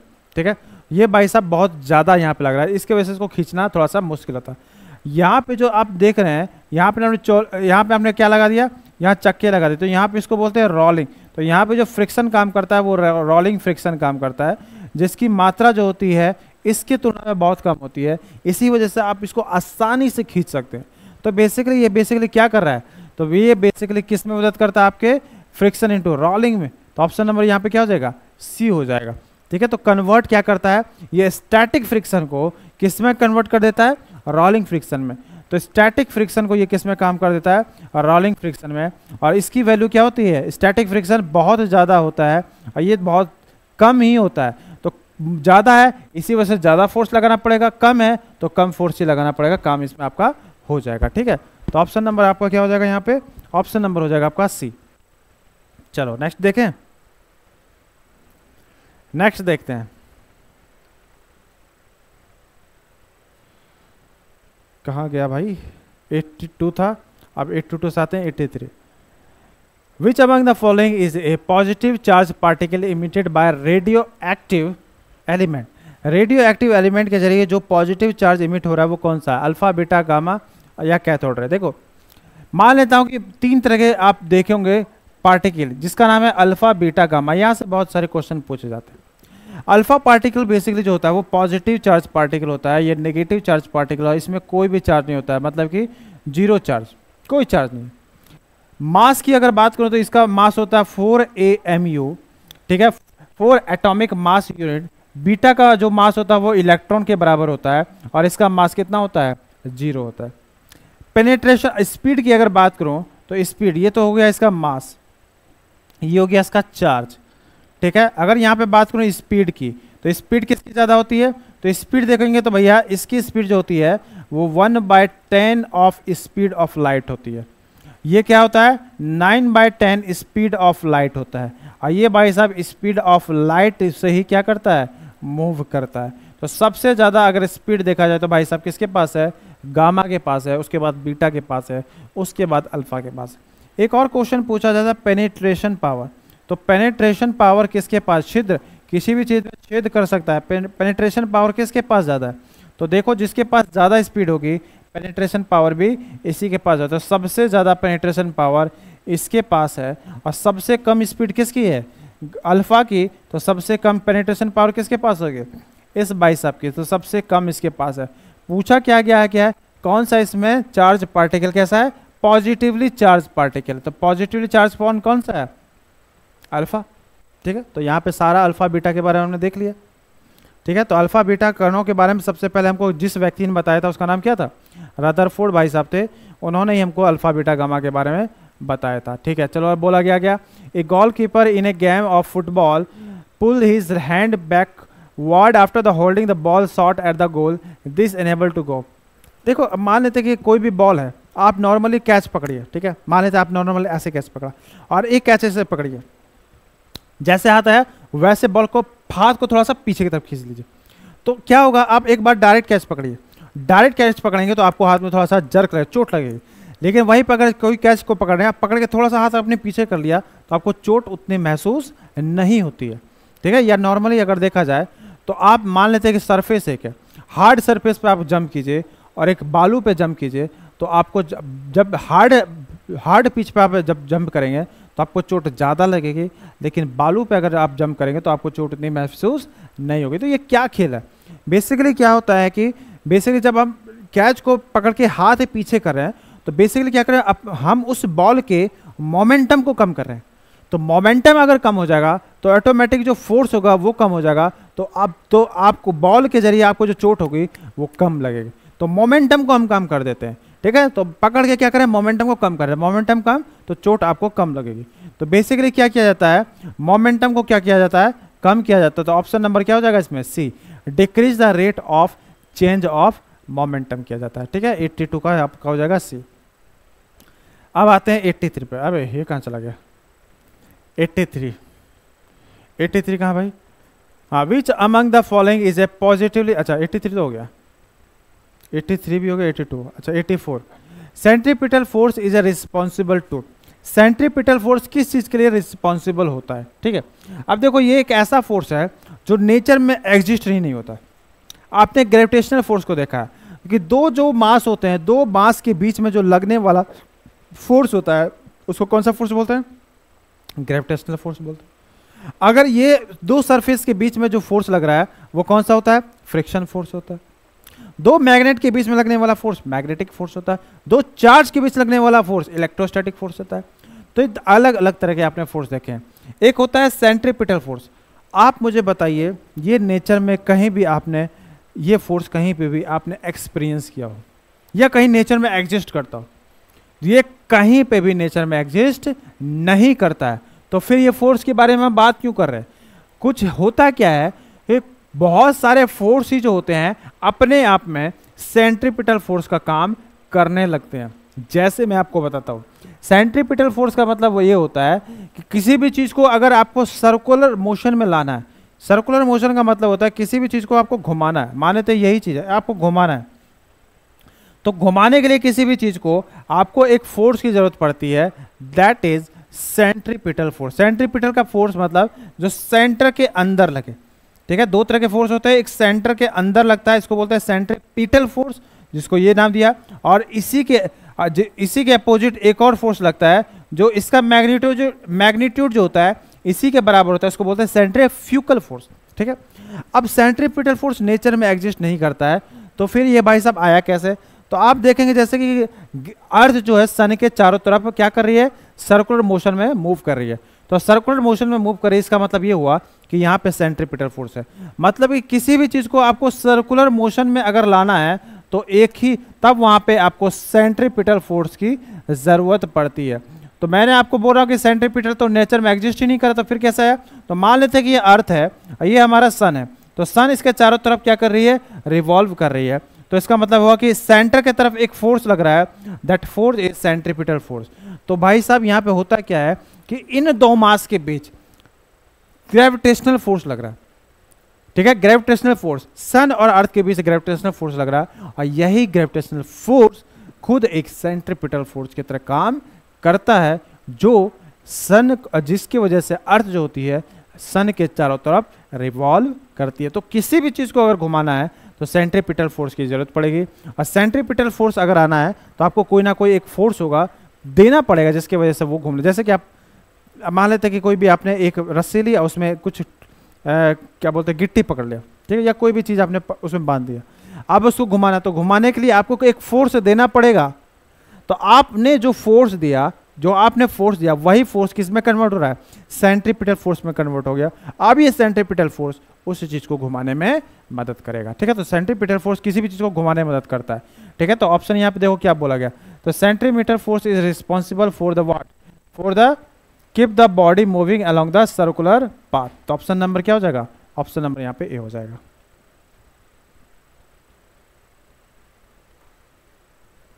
एट्टी 84 हो गया। अब आते हैं 85 पे, कहाँ भाई, विच of the following energy change into friction force. कौन सा इसमें से एक फोर्स है, विच ऑफ द फॉलोइंग, अच्छा एनर्जी, इसमें से कौन सी एक एनर्जी है जो फ्रिक्शन फोर्स में बदल रही है। Potential energy to sound energy, chemical energy to heat energy, kinetic energy to heat energy, more than one, ठीक है। अब मान लेते हैं कि मैं आपको बताता हूँ काइनेटिक एनर्जी, इसमें देखो होता क्या, ये मैंने हाथ लिए, ये मैं क्या कर रहा हूँ, दिस इज कॉल्ड व्हाट, ये मेरे हाथ में मूवमेंट हो रहा है। तो हाथ में मूवमेंट हो रहा है तो क्या हो, कौन सी एनर्जी का यूज कर रहा हूँ मैं, काइनेटिक एनर्जी, हाफ mv², ठीक है। तो काइनेटिक, जहाँ पे मोशन होता है, मोशन की वजह से जो एनर्जी होती है उसको बताओ काइनेटिक एनर्जी। आप बहुत देर तक ऐसे रब करते रहेंगे आपके अपने हाथ को, तो आपको देखेंगे, आपको एक फील होगा, हीट आपको फील होगा, गर्माहट महसूस होगी। तो गर्माहट बेसिकली क्यों आ रही है, क्योंकि ये काइनेटिक एनर्जी जो हो रहा है वो फ्रिक्शन फोर्स की मदद से क्या हो रहा है, ये इसको किस में कन्वर्ट कर दे रहा है, हीट एनर्जी में कन्वर्ट कर दे रहा है। तो ये काइनेटिक एनर्जी फ्रिक्शन फोर्स की मदद से किस में कन्वर्ट कर दे रहा है, किस में, हीट एनर्जी में कन्वर्ट हो रहा है। तो काइनेटिक एनर्जी किस में कन्वर्ट हो रही है, हीट एनर्जी में कन्वर्ट हो जा रही है। तो ऑप्शन यहाँ पे अगर देखा जाए तो हमारा ऑप्शन क्या हो जाएगा, यहाँ पे ऑप्शन नंबर सी हो जाएगा, ठीक है। देखा भी होगा आपने, ठीक है। चलो 86 का देखते हैं। A bus is moving along a straight path and take a sharp turn to the right side suddenly, the passenger sitting in the bus will be fall in the forward direction, bend toward the left side, bend toward the right side, या more than one। अब इसको देखते हैं भैया ये क्या कहानी है। देखो कोई भी चीज़ मान लेते हैं कि आपने फील किया होगा, ठीक है, जैसे सर्कुलर मोशन में अगर मान लेते हैं आप गाड़ी चला रहे या ऑटो आप, ठीक है, टेम्पू में आपने अच्छा से सुना होगा, जैसे टेम्पू वाला ऑटो को घुमाता है ऐसे उसने घुमाया, तो आप देखेंगे क्या, आपको फील होगा कि आप बाहर की तरफ, ठीक है, बाहर की तरफ एक फोर्स लगा जो आपको ऑटो से बाहर करने की कोशिश कर रहा है, ठीक है। जैसे कि मान लेते हैं कि ऑटो ऐसे चला, तो ऑटो चल रहा है, तो भाई साहब ऑटो चल रहा है सर्कुलर मोशन में, तो मतलब है कि कोई ना कोई फोर्स है जो सेंट्रीपिटल फोर्स की तरह काम कर रहा है। मैंने आपको बताया था कि सर्कुलर मोशन में आने के लिए कोई ना कोई फोर्स होगा जो सेंट्रीपिटल फोर्स की तरह काम करेगा, क्योंकि सेंट्रीपिटल फोर्स अपने आप में एग्जिस्ट ही नहीं कर रहा है। तो यहाँ पे कौन सा फोर्स है जो सेंट्रीपिटल फोर्स में कन्वर्ट हो रहा है, तो यहाँ पे होता है फ्रिक्शन फोर्स।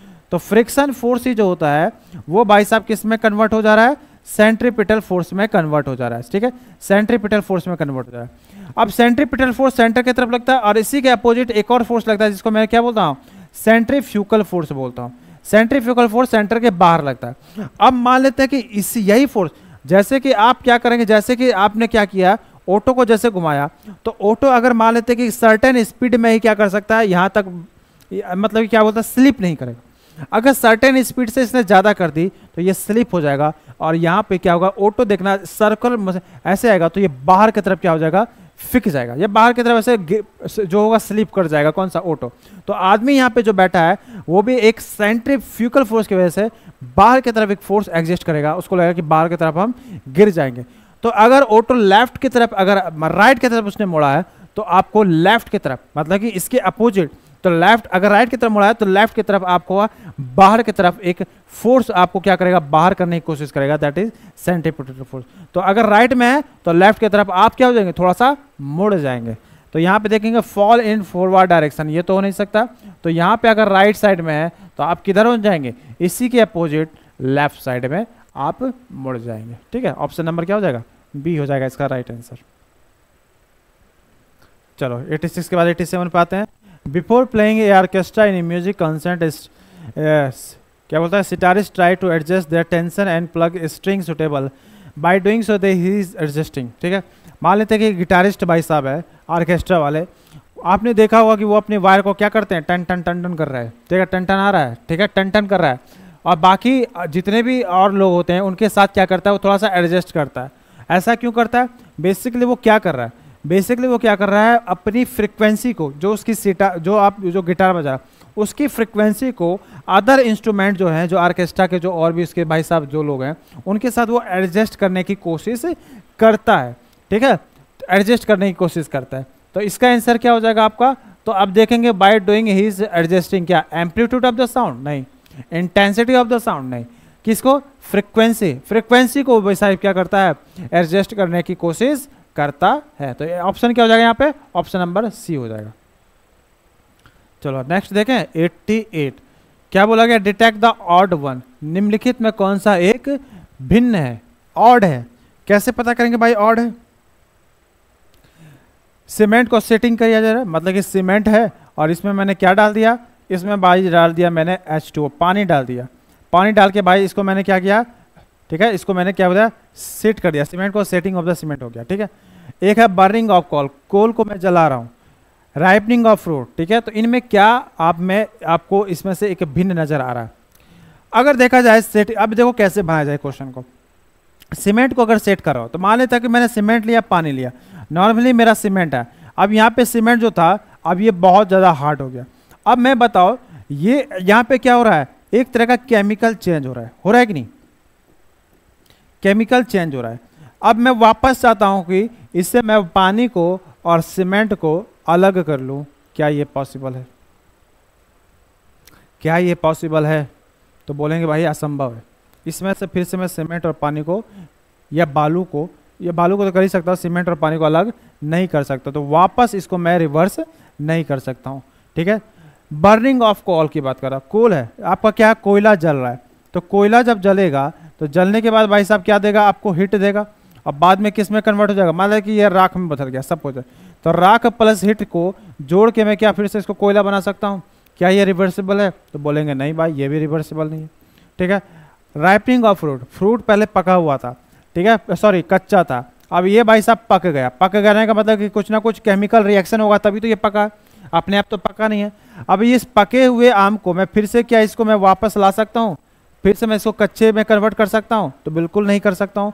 तो ये भी कैसा है, इसको मैं रिवर्स नहीं कर सकता हूँ, तो ना ही इसको रिवर्स कर सकता हूँ, ना ही इसको रिवर्स कर सकता हूँ, और ना ही इसको रिवर्स कर सकता हूँ, मतलब कि नन ऑफ दिस हो जाएगा इसका आंसर, मतलब कोई भी ऑड वन इसमें नहीं है, कोई भी भिन्न इसमें नहीं है। तो ऑप्शन नंबर क्या हो जाएगा, डी हो जाएगा आपका राइट आंसर। ठीक है, 90 नंबर देखते हैं, 89 हो गया, 88, 89 को देखते हैं क्या बोला गया, a form of matter has not fix shape but it has a fix volume, an example of this form of matter is. ठीक है, बोला गया है क्या कि एक मैटर का वैसा फॉर्म जो जिसका फिक्स्ड शेप नहीं होता है but it has fixed volume, लेकिन उसके पास अपना फिक्स वॉल्यूम होता है, फिक्स वॉल्यूम होता है। ऑप्शन दिया हुआ क्या, क्रिप्टिन, ऑप्शन बी दिया हुआ है केरोसिन, ऑप्शन नंबर सी देखते हैं इधर क्या दिया हुआ है, ऑप्शन नंबर सी आपको दिया हुआ है कहाँ पे भाई, ऑप्शन नंबर सी दिया हुआ है कार्बन स्टील, और ऑप्शन नंबर डी दिया हुआ है नन ऑफ, अच्छा मोर देन वन। तो भाई साहब यहाँ पे अगर कहानी देखा जाए तो कार्बन स्टील के पास क्या फिक्स वॉल्यूम नहीं है, बिल्कुल है, जो भी सॉलिड चीज़ें होती हैं उनके पास फिक्स वॉल्यूम होता है, तो ये ऑप्शन तो हो ही नहीं सकता, ऑप्शन नंबर सी। अब ऑप्शन नंबर ए और बी की बात करते हैं, यही इसी दोनों में से कोई ना कोई एक आपका उत्तर हो सकता है। अब क्रिप्टिन की बात करूँ तो ये भाई साहब किस फॉर्म में रहता है, ये भाई साहब रहता है गैसियस फॉर्म में, और ये किस फॉर्म में रहता है, ये होता है लिक्विड फॉर्म में। मुझे बताओ मुझे कि क्या इन दोनों के पास कोई फिक्स वॉल्यूम है, तो बोलेंगे नहीं सर, इनके पास कोई फिक्स वॉल्यूम, सॉरी इनके पास कोई फिक्स शेप नहीं है। शेप क्या फिक्स शेप है, तो कोई भी फिक्स शेप नहीं है। अब पानी को मैं जिस आकार के बर्तन में रखूँगा उसी आकार को ये उसी आकार में बदल जाता है। गैस को किसी भी आकार के अगर बर्तन में या सिलेंडर में रखूँगा वो उसी शेप को वो ले लेता है। तो कोई भी इनका फिक्स शेप नहीं है, लेकिन फिक्स वॉल्यूम की मैं बात कर रहा हूँ। लेकिन इनका वॉल्यूम कैसा होता है? फिक्स होता है। किसका? मुझे बताओ, क्या गैस का कोई फिक्स वॉल्यूम होता है? तो बोलेंगे नहीं, गैस का तो वॉल्यूम कोई फिक्स नहीं रहता। मान लेता हूँ कि एक सिलेंडर लेता हूँ मैं 1 kg का, उसमें मैंने गैस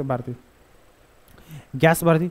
मान लेता हूँ कि एक मैं सिलेंडर लेता हूँ, ठीक है, उसमें मैंने गैस भर दी फिक्स वॉल्यूम में। अब मैं बोला इस भाई साहब ने इतना वॉल्यूम को कंटेन किया। अब मैं चाहता हूँ कि अब मैंने क्या किया, हटाओ इसको, ऐसे मान लेता हूँ कि यहाँ पे एक इतनी वॉल्यूम गैस यहाँ पे मैंने डाल दी। अब मैं चाह रहा हूँ कि ऊपर से इसमें प्रेशर डाल दिया। प्रेशर डालूंगा तो भैया इसके वॉल्यूम में बदलाव होगा कि नहीं होगा? बिल्कुल बदलाव होगा। तो मतलब इसका वॉल्यूम, गैस का वॉल्यूम फिक्स नहीं होता है। लेकिन वहीं पे अगर मैं मान लेता हूँ कि पानी मैंने लिया, केरोसिन ले लिया, ठीक है, अब यहाँ पे मैं पिस्टल लेता हूँ और यहाँ पे प्रेशराइज करता हूँ, तो क्या इसके वॉल्यूम में बदलाव होगा? तो इसके वॉल्यूम में कोई बदलाव नहीं होगा। तो मतलब कि जो लिक्विड स्टेज वाला होगा वही इसका आंसर हो जाएगा। ऑप्शन नंबर बी होगा इसका राइट आंसर हो जाएगा। ठीक है, चलिए बढ़े आगे। तो अब आ गया 89। अब आते हैं 90 पे। 90 नंबर कहाँ है भाई? Which gas contribute to global warming through the greenhouse effect? कौन सी गैस जो है ग्रीन हाउस इफेक्ट के लिए कारक है? ठीक है, कॉन्ट्रीब्यूशन उसका है। ठीक है, ऑप्शन देखते हैं। Nitrogen oxide, methane, carbon dioxide या मोर देन वन। अब मैं बात करूं ग्रीन हाउस गैसेज की, तो ग्रीन हाउस गैसेज बहुत सारी हैं, लेकिन सबसे प्रमुख जिसके वजह से टेम्परेचर बहुत ज़्यादा बढ़ता है उसका नाम क्या है? CO2। ठीक है, ग्रीन हाउस बहुत सारी गैसेज, जैसे कि अब देखा जाए तो नाइट्रस ऑक्साइड जो है, नाइट्रस ऑक्साइड भी एक तरह की ग्रीन हाउस गैसेज है। उसके बाद देखेंगे कौन सा है? CO2 है। उसके बाद देखेंगे ओजोन है। उसके बाद कौन है भाई? वाटर वेपर, ये भी एक तरह का क्या है? वाटर वेपर, ये भी एक तरह का क्या है? ग्रीन हाउस गैसेज है। ठीक है, फिर आप देखा होगा बहुत तरह के सल्फ्यूरिस मॉलिक्यूल्स होते हैं, वो भी क्या होते हैं? ग्रीन हाउस गैसेज है। एक और बोलो, मीथेन, ये क्या है? मीथेन, ये भाई साहब भी क्या है? एक तरह की ग्रीन हाउस गैस है। तो ग्रीन हाउस गैसेज बहुत है, नाइट्रस ऑक्साइड है, CO2 है, O3 है, वाटर वेपर है, मीथेन, ये सब के सब क्या है? ग्रीन हाउस गैसेज है। तो पूछा गया कि बताइए which gas contribute to global warming through the greenhouse effect. तो मुझे बताओ इसमें क्या होगा इसका आंसर? तो इसमें देखो कौन कौन सा है, तो ये भी है, ये भी है, ये भी है। तो इसका आंसर क्या हो सकता है? ऑप्शन नंबर डी हो जाएगा, मोर देन अबव इसका राइट आंसर हो जाएगा। ठीक है, बढ़ेंगे। चलो अब आते हैं 90 के बाद 91 पे आते हैं। 91 की क्या कहानी है? 91 में बोला कि some metal oxide react with acid as well as has to produce salt and water, they are called amorphic oxide. बिल्कुल, the example of amorphic oxide is. अब देखो कुछ ऐसे कंपाउंड होते हैं जो एसिड से भी रिएक्ट कर सकते हैं और बेस से भी रिएक्ट कर सकते हैं, उसको हम बोलते हैं एमॉर्फिक। और इसका सबसे अच्छा जो एग्जाम्पल होता है वो होता है एल्युमिनियम और जिंक। ये बहुत अच्छे एग्जाम्पल है। ये दोनों ही भाई साहब एसिड के साथ भी रिएक्ट कर जाते हैं और बेस के साथ भी रिएक्ट कर जाते हैं। तो इसी वजह से इसी नेचर को बोलते हैं एमॉर्फिक नेचर इनको बोलते हैं। तो ऑप्शन इसका क्या हो जाएगा? ऑप्शन देखो, एल्युमिनियम और जिंक कहाँ पे मिल रहा है? तो ऑप्शन नंबर में ए में देखेंगे एल्युमिनियम जिंक, यही होगा। एल्युमिनियम कॉपर ये नहीं होगा, ये तो हो नहीं सकता। तो ऑप्शन नंबर यहाँ पे क्या हो जाएगा? ए इसका राइट आंसर हो जाएगा 91 का। चलिए अब देखते हैं अब आते हैं 92 नंबर पे। 92 में क्या बोला गया? Acid react with metal carbonate to liberate dash gas. बहुत अच्छा क्वेश्चन है, इसको थोड़ा सा हम लोग समझते हैं। ठीक है, क्या बोला गया है कि acid react with metal carbonate to liberate gas. किस गैस को ये लिबरेट करेगा? जब ये मेटल जो होगा वो मेटल ऑक्साइड के साथ रिएक्ट करेगा। ठीक है, तो इसमें हम एक एग्जांपल के थ्रू ही बात समझेंगे। ठीक है, तो एग्जांपल देखेंगे और तब जाके बात आपको क्लियर हो जाएगी भैया ये कहाँ पे कहानी चल रही है। ठीक है, चलो यहाँ पे मैं देखता हूँ, आपको एक एग्जांपल देता हूँ। मान लेता हूँ कि यहाँ पे Na2CO3, ये क्या है? Sodium carbonate. इसको मैं रिएक्ट करा रहा हूँ किससे? HCl के साथ करा रहा हूँ। ठीक है, HCl के साथ करा रहा हूँ। अब यहाँ पे देखो क्या प्रोडक्ट निकलेगा। यहाँ बनेगा आपका एक साल्ट जिसका नाम क्या है? NaCl। ये साल्ट बना, ठीक है। उसके साथ साथ देखो क्या बनेगा, यहाँ पे प्रोड्यूस होगा H2O gas, sorry H2O water, ये भी यहाँ से निकलेगा और यहाँ से एक और गैस निकलेगी, दैट इज CO2 गैस। अब वही आपसे पूछा गया गैस के बारे में, तो गैस तो कौन सा हो जाएगा, ऑप्शन नंबर ए हो जाएगा इसका राइट आंसर। तो जब भी एसिड जो होता है मेटल ऑक्साइड के साथ रिएक्ट करता है तो वो बेसिकली क्या प्रोड्यूस, तो साल्ट बनेगा, वाटर आएगा और उसके बाद गैस जो निकलेगी वो कौन सी होती है, CO2 गैस हो जाती है, ठीक है। 92 का आपका हो जाएगा ए हो जाएगा राइट आंसर। अब आते हैं 91 के बाद, 90 के बाद आते हैं 93। चलो, which acid describe as a HOOC और COOH, ठीक है। ये भी बहुत अच्छा क्वेश्चन है, इसको थोड़ा सा देखते हैं। तो ये भाई साहब आपके पास आपको दिया हुआ है एक एसिड जिसका फॉर्मूला आपको दिया हुआ है, बेसिकली ये क्या है अच्छा ये दिया हुआ है और आपसे पूछा गया कौन सी इसमें से एसिड है, ये किसका ये फॉर्मूला है, ऑक्सैलिक एसिड, एसिटिक एसिड और कार्बोनिक एसिड। अच्छा, मुझे ऑक्सैलिक एसिड का जो फॉर्मूला होता है वो होता है C2H2O4। एसिटिक एसिड का फॉर्मूला क्या होता है, CH3COOH। कार्बोनिक एसिड का क्या होता है फॉर्मूला, C2H2CO3। अब पूछा गया कि ये बारे में, तो यहाँ पे देखो क्या है, यहाँ पे कितने कार्बन, 2, तो C2, H कितने हैं, 2, तो H2, ठीक है, और O कितने हैं, 2, 2, 4, मतलब कि C2H2O4, C2H2O4 किसका एग्जाम्पल है, ये ऑक्सैलिक एसिड का एग्जाम्पल है, ठीक है। ऑक्सैलिक एसिड का एसिड क्या होता है, CH3COOH और कार्बोनिक एसिड, ठीक है। तो ऑप्शन नंबर यहाँ पे क्या हो जाएगा आपका ए हो जाएगा राइट आंसर। 93 के बाद आते हैं 94, ठीक है।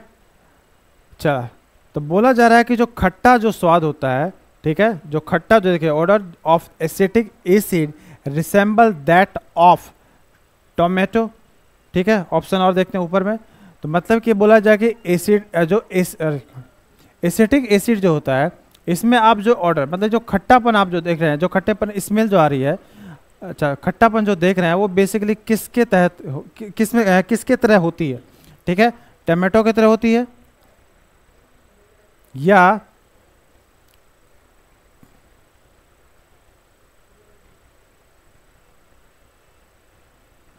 केरोसिन की तरह होती है, ठीक है, या विनेगर की तरह होती है। तो मैंने आपको कल ही बताया था एक कहानी कि भैया जो एसिटिक एसिड जो होता है, अभी जो हमने पढ़ा था, एसिटिक एसिड जो होता है, एसिटिक एसिड देखो भाई साहब किस में पाया जाता है, फ्रूट में पाया जाता है और किस में पाया जाता है, विनेगर में पाया जाता है। तो भैया अगर एसिटिक एसिड की जहाँ कहानी स्टार्ट हो रही है तो भैया विनेगर वहाँ पे उसका राइट आंसर हो जाएगा। तो ऑप्शन नंबर क्या हो जाएगा इसका, सी हो जाएगा राइट आंसर, ठीक है। चलो अब आते हैं इधर 95 को देखते हैं। You have to provide with 3 test tube, ठीक है, 3 टेस्ट ट्यूब आपको दिए हुए हैं, एक एक करके देखते हैं। One of them contain distil water, एक डिस्टिल वाटर को कंटेन करता है, and the other 2 contain N acid solution, एक एसिड को करता है, और दूसरा basic and A basic solution, दूसरा बेसिक सोल्यूशन को कंटेन करता है। Which of them will turn red litmus paper two blue. तो मतलब कि अगर तीनों में मैं लिटमस पेपर डाल रहा हूँ, मेरे पास कौन सा लिटमस पेपर है, रेड लिटमस पेपर है, तो रेड को भैया ब्लू में कैसे कन्वर्ट होएगा, तो कौन सा इसमें से कन्वर्ट करेगा। तो मुझे बताओ भैया कैसे होगा, ये तो बहुत ही आसान क्वेश्चन है।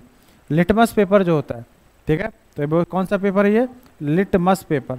तो लिटमस पेपर जो होता है भाई साहब, अगर बात करूँ किसमें, एसिड में, अगर मान लेते हैं कि लिटमस पेपर कैसा है, रेड है, तो रेड है, तो अगर मैं डाल दूंगा इसको किसमें, बेस में अगर डालता हूँ, तो बेस में डालूंगा तो रेड से ये भाई साहब किस में कन्वर्ट हो जाता है, ब्लू में कन्वर्ट हो जाता है, ठीक है।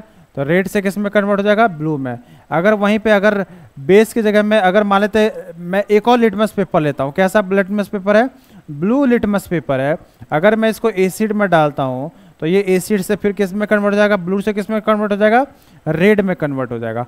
क्या बोला गया है कि रेड लिटमस पेपर किस में कन्वर्ट हो रहा है, ब्लू में। तो रेड लिटमस पेपर किस में कन्वर्ट हो रहा है, ब्लू में, किसके मदद से, बेस के मदद से। तो इसका आंसर क्या हो जाएगा, बेस हो जाएगा, ऑप्शन नंबर बी हो जाएगा।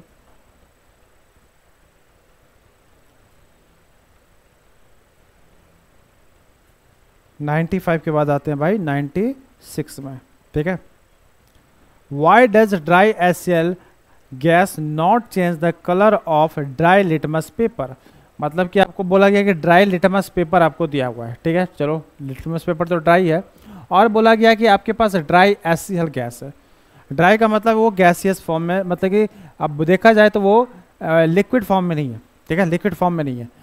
तो अब इसको मैं क्या कर रहा हूँ, लिटमस पेपर पे के साथ रिएक्ट करवा रहा हूँ, तो फिर क्या होगा, क्या लिटमस पेपर में किस तरह का बदलाव होगा।